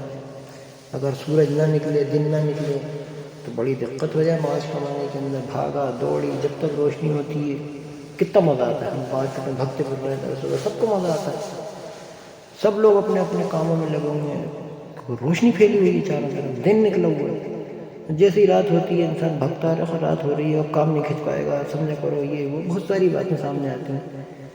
کل صبح ملو انسانی کے تو کتنا زبردست انعام ہے انسان کے لیے کہ دن میں جو مزہ آتا ہے معاش کمانے میں، اگر دن کی روشنی نہ ہو تو وہ مزہ پھیکا ہو جائے. بھارت جو کچھ بھی اور بھی بہت ساری چیزیں ہیں معاش کمانے کے اندر پریشان بھی ہوتا ہے انسان، وہ نہیں. مزے کرنے سے مطلب میرا ہی نہیں کہ مزے لیتے پھر رہا ہے. بہت سے لوگ معاش کے لیے پریشان ہوتے ہیں، اس کے لیے اللہ سے دعا کرنا چاہیے. میرا کہنے کا مطلب یہ ہے کہ اللہ تعالیٰ نے جو بات کہی کہ دن کو معاش کا وقت بنایا، یہ اللہ تعالیٰ کا ایک انعام ہے، اور ایک یہ دلیل ہے اس بات کی کہ تمہارے لیے جو دن بنایا ہے، روشن بنایا ہے، تم آسانی سے معاش کما لیتے ہو.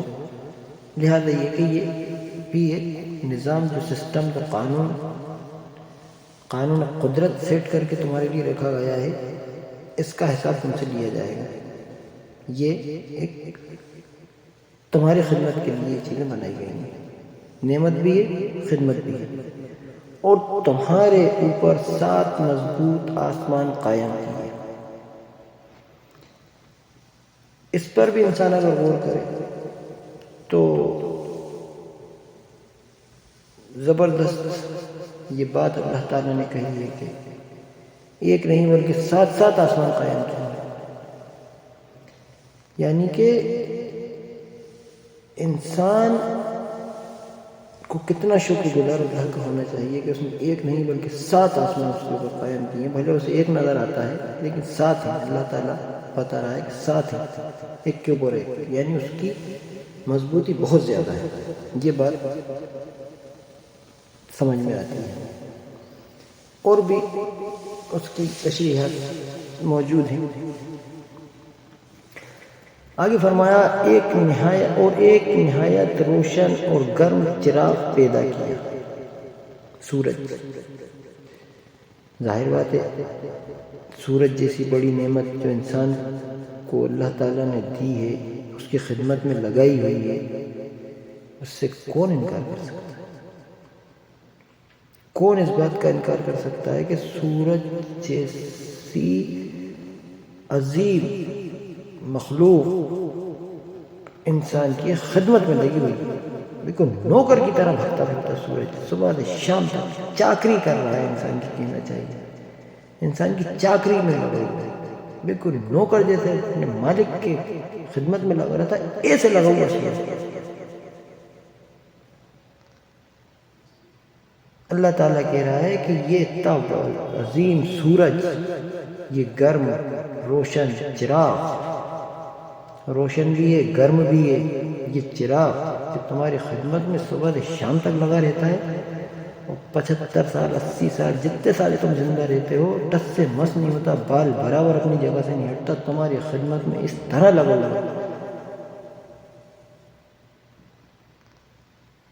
اس خدمت کا اگر تم نے ناجائز فائدہ اٹھایا، ہمارے حکموں کو زمین پر توڑا، تو پھر حساب تو ہوگا، سزا تو ملے گی۔ اللہ تعالیٰ یہ دلیل انسان کے سامنے رکھ رہا ہے، ایک نہایت روشن اور گرم چراغ پیدا کیا اور بادلوں سے لگاتار بارش برسائی۔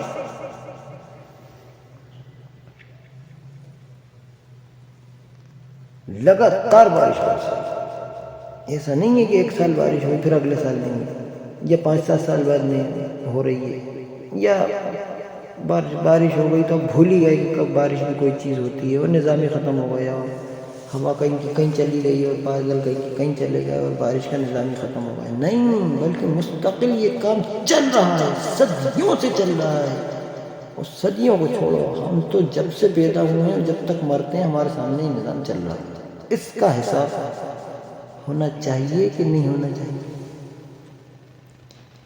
ہر عاقل انسان یہ کہے گا کہ ہاں اس کا حساب ہونا چاہیے، اس کی عقل اس کو وہاں تک لے کر جائے گا کہ اس کا حساب ہونا چاہیے، اس کا بنانے والا مجھ سے حساب لے گا، اور میں کوتاہی کر رہا ہوں، غلطیاں کر رہا ہوں، زمین کے اوپر سرکشی کر رہا ہوں، جھوٹ بول رہا ہوں، اللہ سے توبہ کرے، اللہ کی طرف پلٹے، اللہ سے اپنے گناہوں کی بخشش مانگے کہ اللہ ہمیں دوزخ کے عذاب سے بچائے۔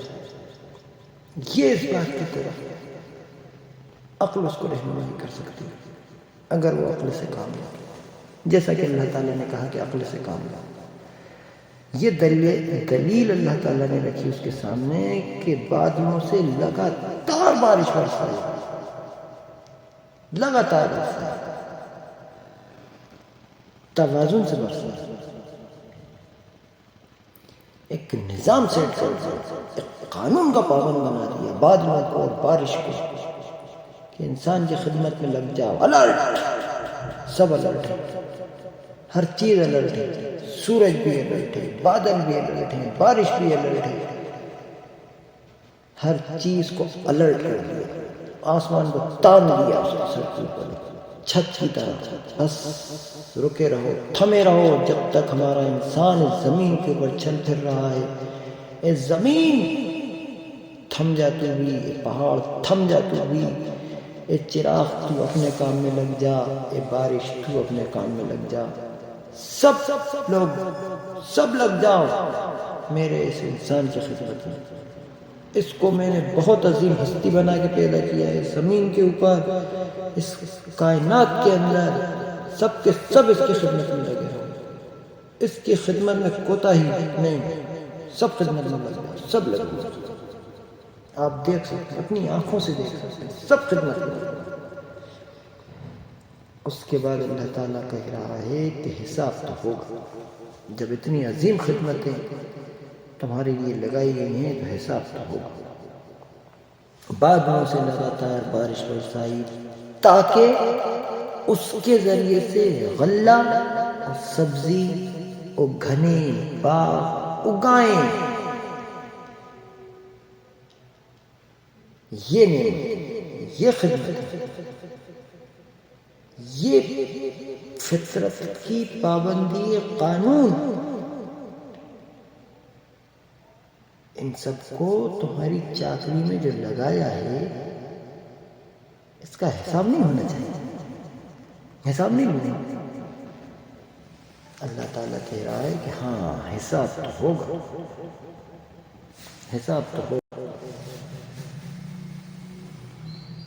غلہ اور سبزی اور گھنے باغ اگائیں، بارش برسائی، بادلوں سے لگاتار بارش برسائی تاکہ اس کے ذریعے سے غلہ اور سبزی اور گھنے باغ اگائیں۔ یعنی یہاں پر ایک نقطہ اور ذہن میں رکھیں آپ کہ اللہ تعالیٰ نے یہ تمام چیزیں انسان کی خدمت میں لگائیں، اور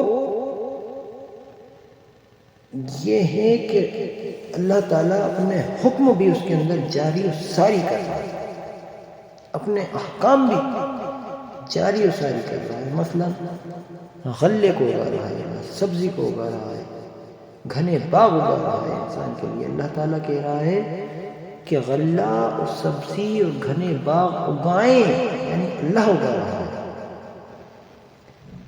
خدمت میں لگی ہوں گی سب چیزیں، لیکن اللہ کے حکم سے لگی ہوں گی۔ اللہ تعالیٰ کا حکم، احکام اللہ کے جاری و ساری ہو رہے ہیں کہ تمام چیزیں انسان کی خدمت کرتی رہیں۔ اب جب اللہ کے احکام یہ جاری ہو رہے ہیں کہ اے سورج اور اے بارش اور اے زمین اور دن کی روشنی اور رات کی نیند، سب لوگوں کے انسان کی خدمت میں لگ جاؤ، لگا رہا ہے اللہ تعالیٰ، مستقل اس نظام کو چلا رہا ہے اپنے احکام کے ذریعے کہ انسان کی خدمت ہوتی رہے۔ اب اس کے بعد اللہ تعالیٰ پھر حساب لے۔ یہ دلائل اللہ تعالیٰ نے قیامت کے ہونے پر، آخرت کے دن کے ہونے پر، فیصلے کے دن کے ہونے پر انسان کے سامنے رکھ دی۔ فیصلے کے دن ہونا ہے، اس کے کیا دلائل ہیں، یہ تمام چیزیں اللہ تعالیٰ نے انسان کے سامنے رکھ دیں کہ اب غور کر لے اور مان جا۔ جو چیمے گوئی تو کر رہا ہے، جو مختلف آرا تیری ہو گئی ہیں آخرت کو لے کے، قیامت کو لے کے، ان تمام آرا کو یک لخت بھول جا اور اس طرف دھیان رکھ اور اس طرف توجہ دے جو ہم تجھے بتا رہے ہیں۔ حقیقت یہ ہے کہ فیصلے کا ایک دن مقرر وقت ہے، یہ حقیقت ہے۔ اس کے اندر چیمے گوئیاں جو کر رہے ہو اس کی کوئی حقیقت نہیں ہے۔ جو تمہاری مختلف آرا ہو رہی ہیں ان کی کوئی حقیقت نہیں ہے۔ یہ جو چرچا کا وشے تم نے بنا رکھا ہے، چرچا کا وشے تو ہے، یہ تو اچھی بات ہے کہ چرچا کا وشے ہونا چاہیے کہ انسان مر کے کہاں جائے گا، لیکن جو تم نتیجہ نکال رہے ہو اپنی چرچاؤں کے بعد کہ ہم مر کر مٹی ہو گئے تو ہمیں کون دوبارہ مٹی میں زندہ کرے گا، یا ہم تو ہمیشہ کے لیے ختم ہو جائیں گے، تو یہ نہیں، بلکہ جو ہم بتا رہے ہیں وہ ہے۔ اب اس کے بعد اللہ تعالیٰ نے یہ بات کہی کہ فیصلے کا دن ایک مقرر وقت ہے۔ پہلی بات تو ایک جو چیمے گوئیاں چل رہی تھی اس کے اندر ایک بات یہ بھی شامل ہے کہ کب آئی گی۔ یہ سوال میں نے پچھلی صورتوں کے اندر بھی اپن نے یہ بات دیکھی تھی کہ یہ بات آئی تھی کہ وہ لوگ یہ سوال بھی کرتے ہیں کہ صاحب کب آئی گی، اور محمد صلی اللہ علیہ وسلم سے کہتے تھے کہ اچھا قیامت آئے گی تو اللہ ہمارے سامنے، تو اللہ تعالیٰ اس کے اوپر بھی جگہ جگہ یہ بات کہتا ہے کہ وہ مقرر ہے، وہ وقت مقرر ہے، فکس کر دیا گیا ہے، تمہارے کہنے سے نہیں آئے گا بلکہ وہ ایک فکس کر دیا ہے اللہ تعالیٰ نے، وہ آئے گا اور اپنے وقت پر آئے گا۔ تمہیں سمجھداری یہ ہے کہ تم اپنی تیاری کرو، تمہارے کو جو مہلت عمر ملی ہے، زندگی کی جو مہلت تمہیں دی گئی ہے، تم اپنی آخرت کو سنوارنے کی تیاری کرو، کیونکہ وہ اتنا بھیانک دن ہوگا کہ یہ جو آج تم اس بات کے اوپر چرچے کر رہے ہو نا کہ صاحب کب آئی گی، ابھی کیوں نہیں آ رہی، یہ سب وہ بہت بھیانک دن ہوگا، اور وہ مقرر کر دیا اللہ تعالیٰ کا یہ فیصلہ ہے کہ وہ مقرر کر دیا ہے۔ لہٰذا یہ کہ اس چرچا میں نہ پڑو کہ ابھی حال ہمیں چاہیے، اسے ضد نہ کرو بچوں کی طرح، بلکہ سوچو کہ اللہ تعالیٰ اس چیز کا فیصلہ کرتا ہے اس کے اوپر تم سوال کرنے والے کوئی نہیں ہوتے، تم اللہ کی مخلوق ہو، تمہیں ہاں بہت اچھی مخلوق ہمیں نے بنایا ہے، تمہیں طاقتور مخلوق بنا کے پیدا کیا ہے، زمین کا خلیفہ تمہیں بنایا ہے، بااختیار ہستی تمہیں بنایا ہے، لیکن بہرحال تو ہو ہمارے بندے، اور ہمارے سامنے تمہیں جھکنا چاہیے اور ماننا چاہیے اس بات کو کہ اس زندگی کا حساب ہم لیں گے اگر تم سرکشی کرو گے، اور تمہارے یہ کہنے سے کہ ابھی حال تمہیں قیامت چاہیے وہ نہیں ہوگی، بلکہ وہ فیصلہ کا دن جب آئے گا وہ ایک مقرر وقت ہے، اور اس کا پورا منظر آگے اللہ تعالیٰ کھینچ رہا ہے کہ یہ چینی گوئیاں کی حقیقت نہیں بلکہ حقیقت کیا ہے وہ یہ ہے۔ فرمایا بے شک فیصلے کا دن ایک مقرر وقت ہے جس روز سور میں پھونک مار دی جائے گی، تم فوج در فوج نکل آئے،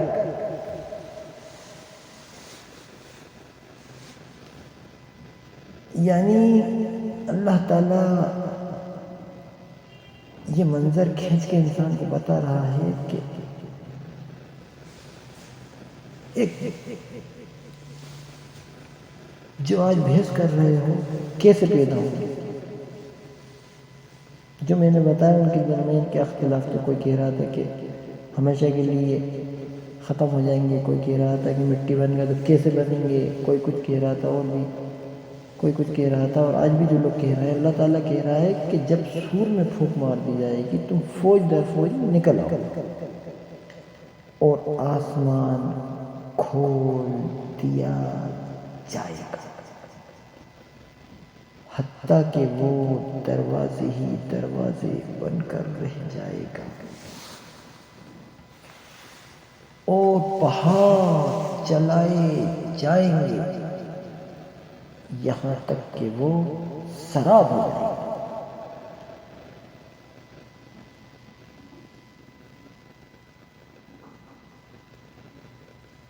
آپ یہ دیکھیے کہ اللہ تعالیٰ نے جو پیچھے دلائل دی کہ انسان کو پیدا کر کے زمین کے اندر کن نعمتوں سے انسان کو اللہ تعالیٰ نے نوازا ہے،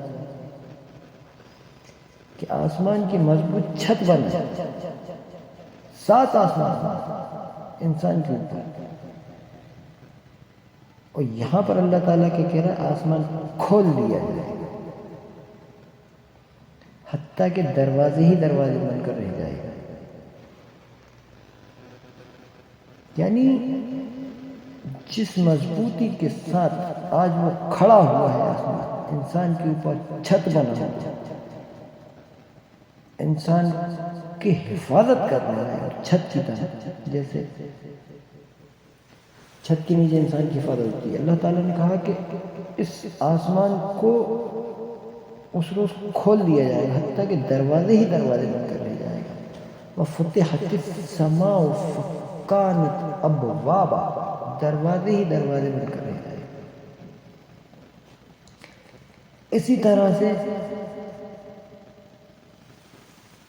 پہاڑ چلائے جائیں گے یہاں تک کہ سراب ہو جائیں گے، یہاں کیا فرمایا تھا پیچھے کہ پہاڑ گاڑ دیے زمین میں، یہاں اللہ تعالیٰ کہہ رہا ہے پہاڑ چلائے جائیں گے تو سراب ہو جائیں گے، یعنی یہ جو نعمتیں، یہ جو سیٹ اپ، جو قوانین میں بندھا ہوا پورا نظام تمہیں نظر آ رہا ہے اور جو تمہاری خدمت میں لگا ہوا ہے، اس روز یہ سب توڑ پھوڑ دیا جائے گا، اس روز یہ جو تمہاری زبان قینچی کی طرح چل رہی ہے اس روز یہ زبان نہیں چلے گی، آج چل اس لیے رہی ہے کہ یہ پورا نظام کھڑا ہوا ہے، تم اس کے اوپر مضبوطی کے ساتھ کھڑے ہوئے، زمین کے اوپر ان تمام چیزوں کی وجہ سے تم کھڑے ہوئے ہو، کہ سورج اپنے کام میں لگا ہوا ہے، بارش اپنے کام میں لگی ہوئی ہے، پہاڑ اپنے کام میں لگے ہوئے ہیں، زمین اپنے کام میں لگی ہوئی ہے، یہ تمام چیزیں اپنے اپنے کام میں لگی ہوئی ہیں اور ایک قانون کی پابند اللہ نے ان کو بنا دیا ہے. ساتھ ہی اللہ اپنے احکام کے ذریعے سے تمہارے لیے نعمتیں پیدا کر رہا ہے تاکہ تم یہاں زندہ رہ سکو، اور با اختیار بنا دیا ہے تمہیں. تو تم زبان چلاتے ہو، اللہ کے اوپر سوال کرتے ہو، اللہ کے حکم کو نہیں مانتے، آخرت کو جھٹلاتے ہو کہ ہم مر کر مٹی ہو جائیں گے تو کیسے پیدا کیے جائیں گے. ارے اللہ تعالیٰ کہہ رہا ہے کیوں نہیں پیدا کرتے. پھر اللہ تعالیٰ یہ بتا رہا ہے کہ کیا ہوگا، آسمان کھول دیا جائے گا. فتحت السماء وسیرت الجبال، پہاڑ چلائے جائیں گے یہاں تک کہ وہ سراب ہو جائیں گے، جسے ہندی میں بولتے ہیں مرت ترشنا بولتے ہیں، کیا بولتے ہیں، سراب، مراج، جسے مراج بولتے ہیں شاید انگریزی میں.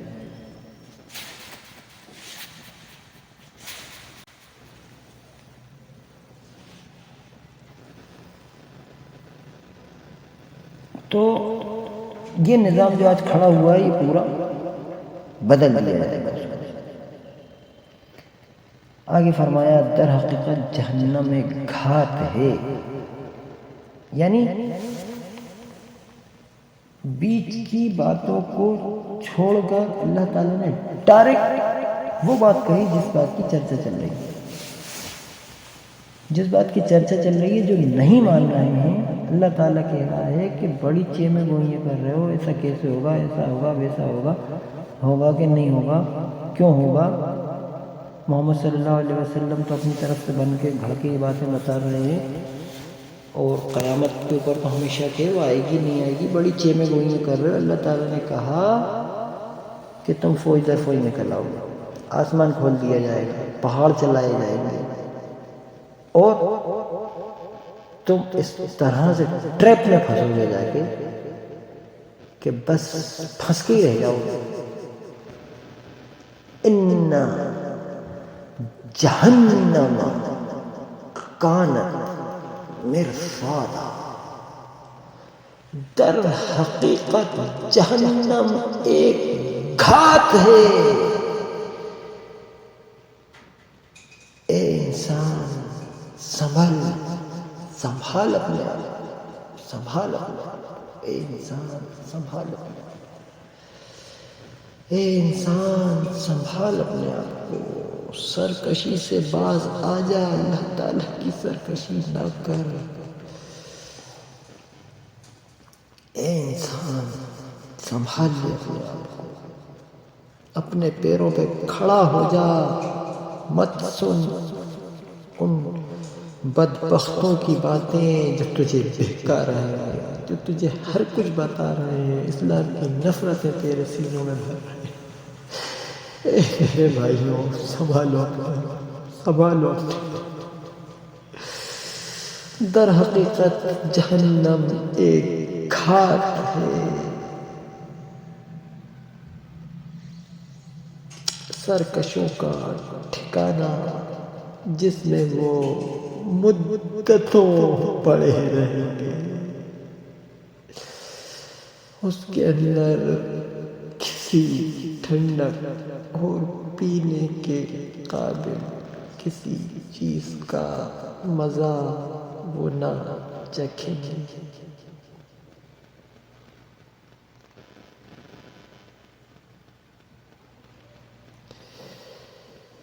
کچھ ملے گا تو بس گرم پانی،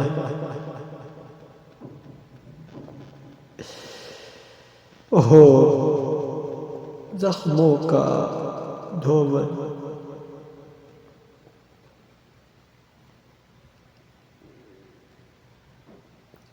اسپتالوں میں ہم دیکھتے ہیں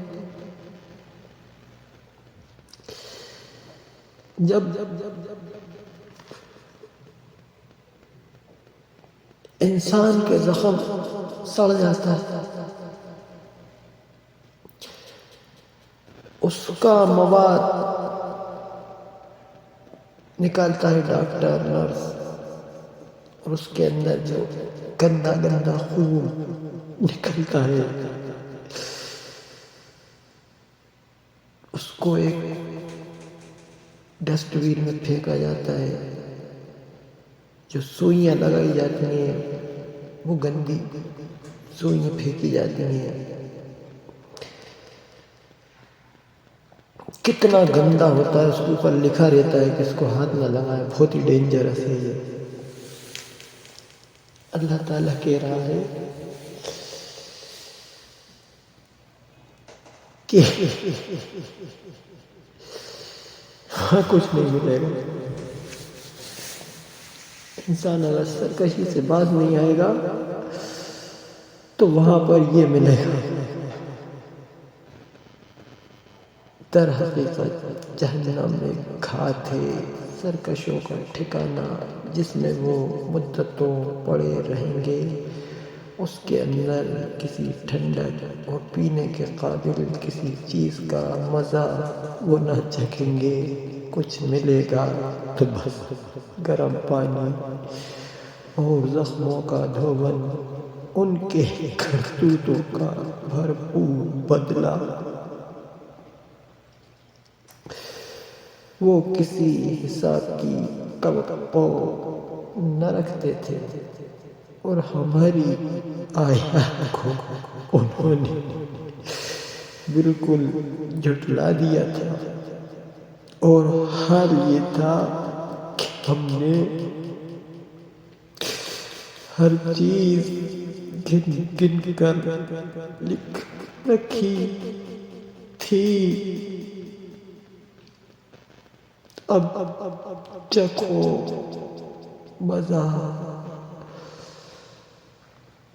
ہم تمہارے لیے عذاب کے سوا کسی چیز میں ہرگز اضافہ نہ کریں گے۔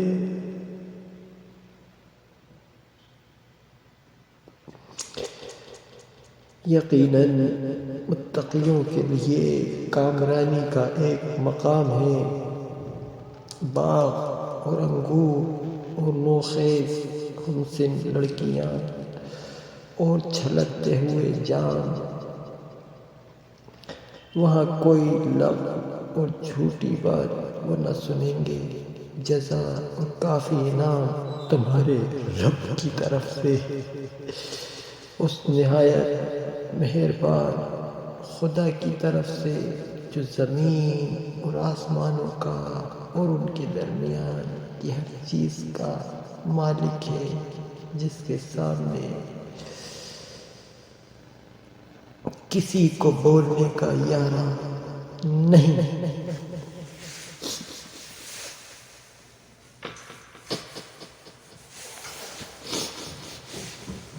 اللہ تعالیٰ نے جو کامیاب بنتے ہیں ان کے لیے جو انعامات رکھے ہیں، اس کی منظر کشی یہاں پر بتائی، اور اس کے اندر ایک بات یہ بھی آ رہی ہے کہ وہاں کوئی لغو اور جھوٹی بات وہ نہ سنیں گے۔ یعنی مومن جو ہوتا ہے اس کی طبیعت ایسی ہو جاتی ہے کہ وہ جھوٹی اور لغو باتوں سے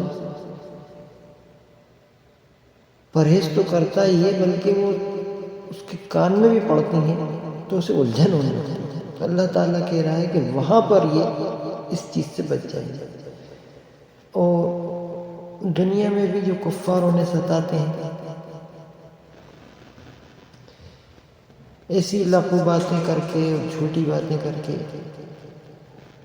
اس سے وہ وہاں پر محفوظ کر لیے جائیں گے۔ وہاں وہ سننے میں ہی نہیں آئے گا ان کو ایسی جھوٹی اور لغو باتیں۔ یہ بھی یعنی یہ خاصیت ہوئی جنت کی۔ فرمایا وہاں کوئی لغو اور جھوٹی بات وہ نہ سنیں گے۔ جزا اور کافی انعام تمہارے رب کی طرف سے، اس نہایت مہربان خدا کی طرف سے، جو زمین اور آسمانوں کا اور ان کے درمیان کی ہر چیز کا مالک ہے۔ یہاں پر پھر اللہ تعالیٰ ایک بار انسان کو متوجہ کر رہا ہے کہ انسان اس سب کا مالک نہیں، یعنی جو چیزیں پیچھے بیان ہوئی تھی کہ زمین کو بچھایا، آسمان کو قائم کیا، مضبوط 7 مضبوط آسمان قائم کیے، ان سب کا اور ان کے درمیان جو کچھ ہے ان سب کا مالک کون ہے؟ میں ہوں، اللہ تعالیٰ یہ کہہ رہا ہے۔ اس نہایت مہربان خدا کی طرف سے جو زمین اور آسمانوں کا اور ان کے درمیان کی ہر چیز کا مالک ہے، یعنی اللہ تعالیٰ مومنین کو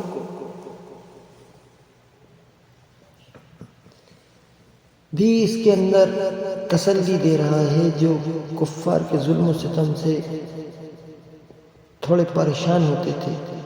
اللہ تعالیٰ یہ بتا رہا ہے کہ یہ جو زمین و آسمان ان کے درمیان جو کچھ ہے ان سب کا رب میں ہوں، لہذا یہ وقتی طور پہ دندناتے پھر رہا ہے، یہ تو وقتی ہے، چیزیں تو ختم ہونے والی ہیں،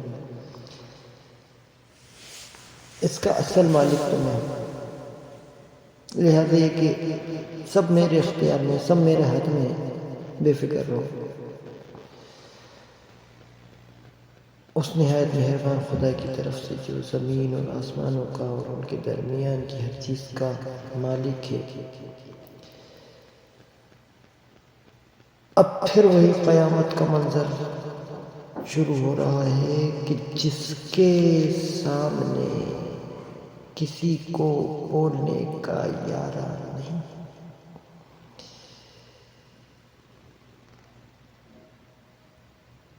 ایک تو یہ کہ اللہ تعالیٰ جس کو چاہے جنت دے، جس کو چاہے جو انعام دے دے، جس چاہے انعام سے نوازے، اس کے سامنے بولنے کا یارہ نہیں کسی کا۔ کیوں؟ کیونکہ وہ زمین و آسمان کا مالک ہے، رب ہے، رب السماوات والارض وما بینہما الرحمن لا یملکون منہ خطابا، اس کے سامنے کون بولے؟ ایک تو یہ بات، پھر آگے کی بات سے بھی یہ بات جو ہو رہی ہے کہ اس کسی کو بولنے، اس کے جس کے سامنے کسی کو بولنے کا یارہ نہیں، یہ بات آگے ہو رہی ہے یوم یقوم الروح والملائکۃ صفا لا یتکلمون الا من اذن له الرحمن وقال صوابا۔ جس روز روح اور ملائکہ صف بستہ کھڑے ہوں گے،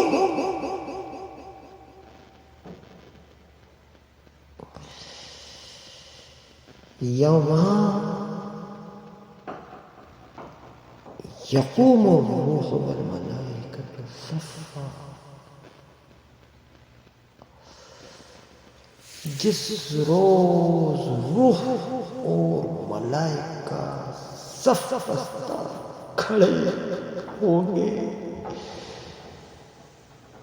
کوئی نہ بولے سوائے اس کے جس سے رحمان اجازت دے،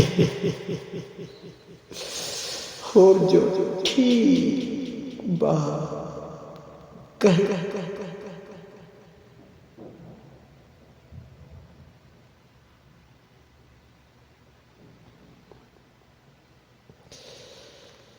کتنا بھیانک دن ہوگا میرے بھائیوں، کتنا بھیانک دن ہوگا کہ روح یعنی جبریل علیہ السلام اور ملائکہ اور دوسرے جو ملائکہ ہیں جتنے فرشتے ہیں سب صف بستہ سب لائن میں کھڑے ہوئے ہیں، کوئی نہیں بولے گا، کوئی نہیں بول رہا، سب خاموش، کوئی نہ بولے گا سوائے اس کے جسے رحمان اجازت دے اور جو ٹھیک بات کہے۔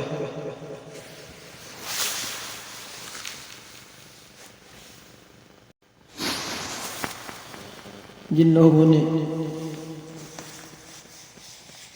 ہائی کورٹ اور سپریم کورٹ کی پروسیڈنگز دیکھی ہوں گی اس سے ہلکا سا اندازہ لگا کہ کورٹ روم میں کیس سب پن ڈراپ سائلنٹ رہتا ہے اور بالکل سب کھڑے رہتے ہیں، جج صاحب اشارہ کرتے ہیں ہاں تم بول، وہ بولتا ہے۔ یعنی دنیا کا معاملہ یہ حال ہے کہ حالانکہ اس کورٹ روم کے اندر جو وہاں مجسٹریٹ کی ٹیبل کے آس پاس جو کرمچاری ہوتے ہیں وہ مجرم نہیں ہوتے، وہاں پر جو وکلاء آ کے کھڑے ہوتے ہیں وہ مجرم نہیں ہوتے، لیکن سب خاموش، مجرم بھی کھڑا ہوتا ہے لیکن خاموشی ہوتی ہے۔ اور پھر مجرم کے دل کی دھڑکن کا کیا حال ہوتا ہے اس کورٹ روم کے اندر وہ ایک مجرم ہی جانتا ہے۔ مجرم یا ملزم بھی اگر ہے تو وہ وہی جانتا ہے، خاص طور سے اگر وہ مجرم ہے تو اللہ تعالیٰ، لیکن بڑی خاموشی ہوتی ہے، سب خاموش کھڑے ہوتے ہیں۔ اور پھر جب اجازت بھی دیتا ہے مجسٹریٹ کہ تم بولو تو وہ بھی بڑا احتیاط سے بات کرتا ہے، یہ دیکھنے میں آتی ہے یہ بات۔ اچھا، یہاں پر اللہ تعالیٰ نے کہا کہ اس روز سب لائن میں کھڑے ہیں، سب سے بڑے لوگ، سب سے بڑا کون؟ جبریل علیہ السلام، اللہ کے سب سے بڑے فرشتے، جو ہمیں معلوم ہے کہ بہت بڑے فرشتے اللہ تعالیٰ محمد صلی اللہ علیہ وسلم کے پاس وہی لے کر آتے تھے، جبریل علیہ السلام بھی وہی لے کر آتے تھے، وہ بھی لائن میں کھڑے ہوئے، وہ بھی اور دوسرے فرشتے بھی سب لائن میں کھڑے ہوئے اور کوئی نہیں بول رہا، اللہ کی عدالت لے رہی ہے، کوئی نہ بولے گا سوائے اس کے جسے رحمان اجازت دے، اللہ نے اجازت دی کہ ہاں چلو تم اور جو ٹھیک بات کہا۔ آپ ذرا اندازہ کیجئے کہ جس کو اجازت بھی مل جائے گی بولنے کی اس کا کیا حال ہوگا بولنے والا، وہ بھی اللہ کے سامنے ڈرتے کیا بول پائے گا کیا نہیں بول پائے گا۔ بہرحال یہ کہ اپنا مدعا تو رکھے گا کیونکہ اجازت تو اللہ تعالیٰ دے رہا ہے، اسے رحمان کی اجازت ہوگی، یعنی اللہ تعالیٰ نے یہاں پہ رحمان کا ورڈ استعمال کیا کہ جسے اجازت دی جائے گی وہ اس وقت اللہ تعالیٰ کی رحمان والی صفت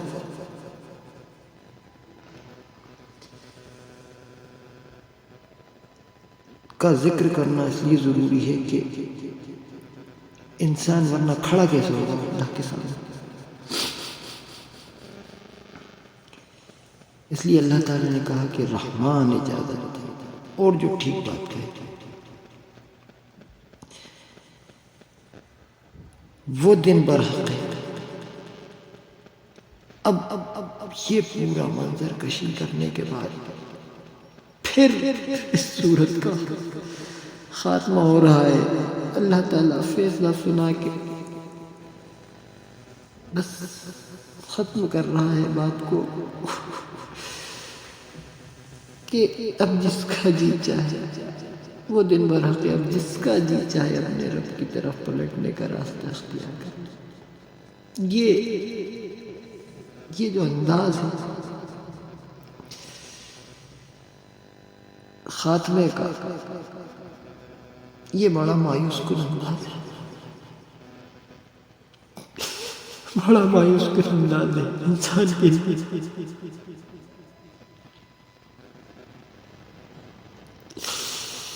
وہ دن برحق ہے، اب جس کا جی چاہے اپنے رب کی طرف پلٹنے کا راستہ اختیار کر لے۔ ہم نے تم لوگوں کو اس عذاب سے ڈرا دیا،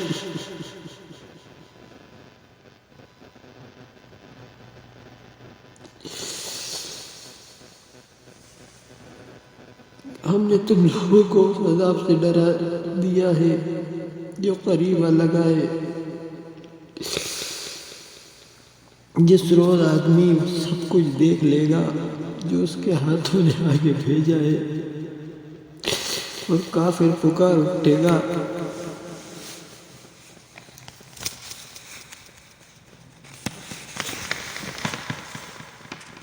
کہ کاش میں خاک ہوتا، کاش میں مٹی ہوتا، یا لیتنی کنت ترابا۔ میرے بھائی،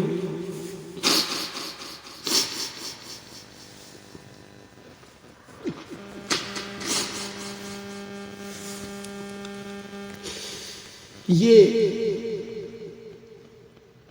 جو آخری کی دو آیات ہیں،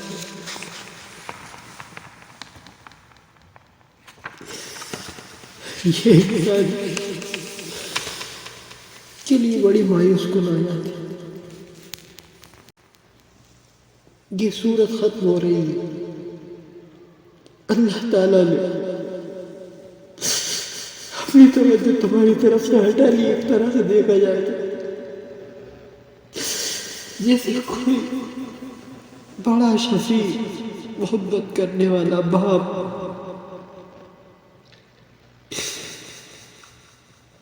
ایک اولاد کی ضد کرنے پر بار بار باپ جس چیز کا منع کرتا ہے کہ بیٹا ایسا نہ کر، بیٹا ایسا نہ کر، لیکن جب بیٹا ضد پہ اڑ جاتا ہے، ہم دیکھتے ہیں کہ وہ باپ بیٹے کو ایک ڈائلاگ دیتا ہے کہ جو جی میں آئے وہ کرو،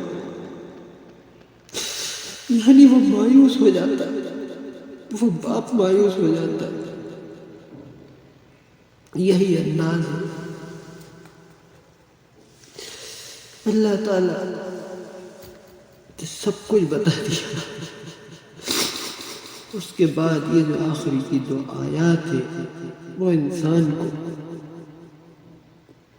مایوس کرنے والی ہے، ان معنوں میں کہ اللہ تعالیٰ نے اپنا فیصلہ سنا دیا، اب تمہارا جو جی چاہے وہ سب بتا کے دیا۔ یعنی اللہ یہ کہہ رہا ہے کہ یہ ہونے والا ہے، اب تمہارا جو جی چاہے پلٹنا ہو پلٹو، نہیں پلٹنا نہیں جائے، پلٹو بھاڑ میں جاؤ، اپنے الفاظ میں۔ اپن لوگ بات کرتے ہیں نا اس طرح، اللہ تعالیٰ اسی انداز میں کہہ رہا ہے وہ دن برحق ہے، اب جس کا جی چاہے اپنے رب کی طرف پلٹنے کا راستہ اختیار کر لے۔ ہم نے تم لوگوں کو اس عذاب سے ڈرا دیا ہے جو قریب آ لگا ہے، جس روز آدمی وہ سب کچھ دیکھ لے گا جو اس کے ہاتھوں نے آگے بھیجا، اور کافر پکار اٹھے گا کہ کاش میں خاک ہوتا، کاش میں مٹی ہوتا۔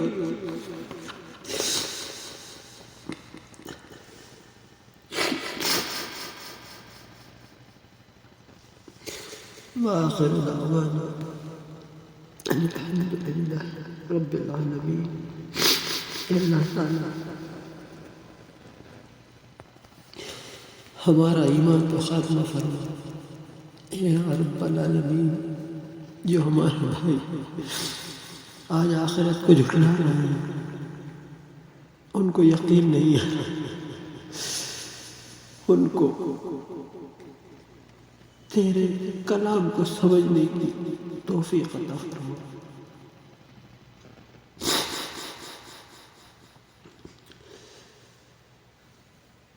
اللهم صل على محمد وعلى آل محمد كما صليت على إبراهيم وعلى آل إبراهيم إنك حميد مجيد. اللهم بارك على محمد وعلى آل محمد كما باركت على إبراهيم وعلى آل إبراهيم إنك حميد مجيد.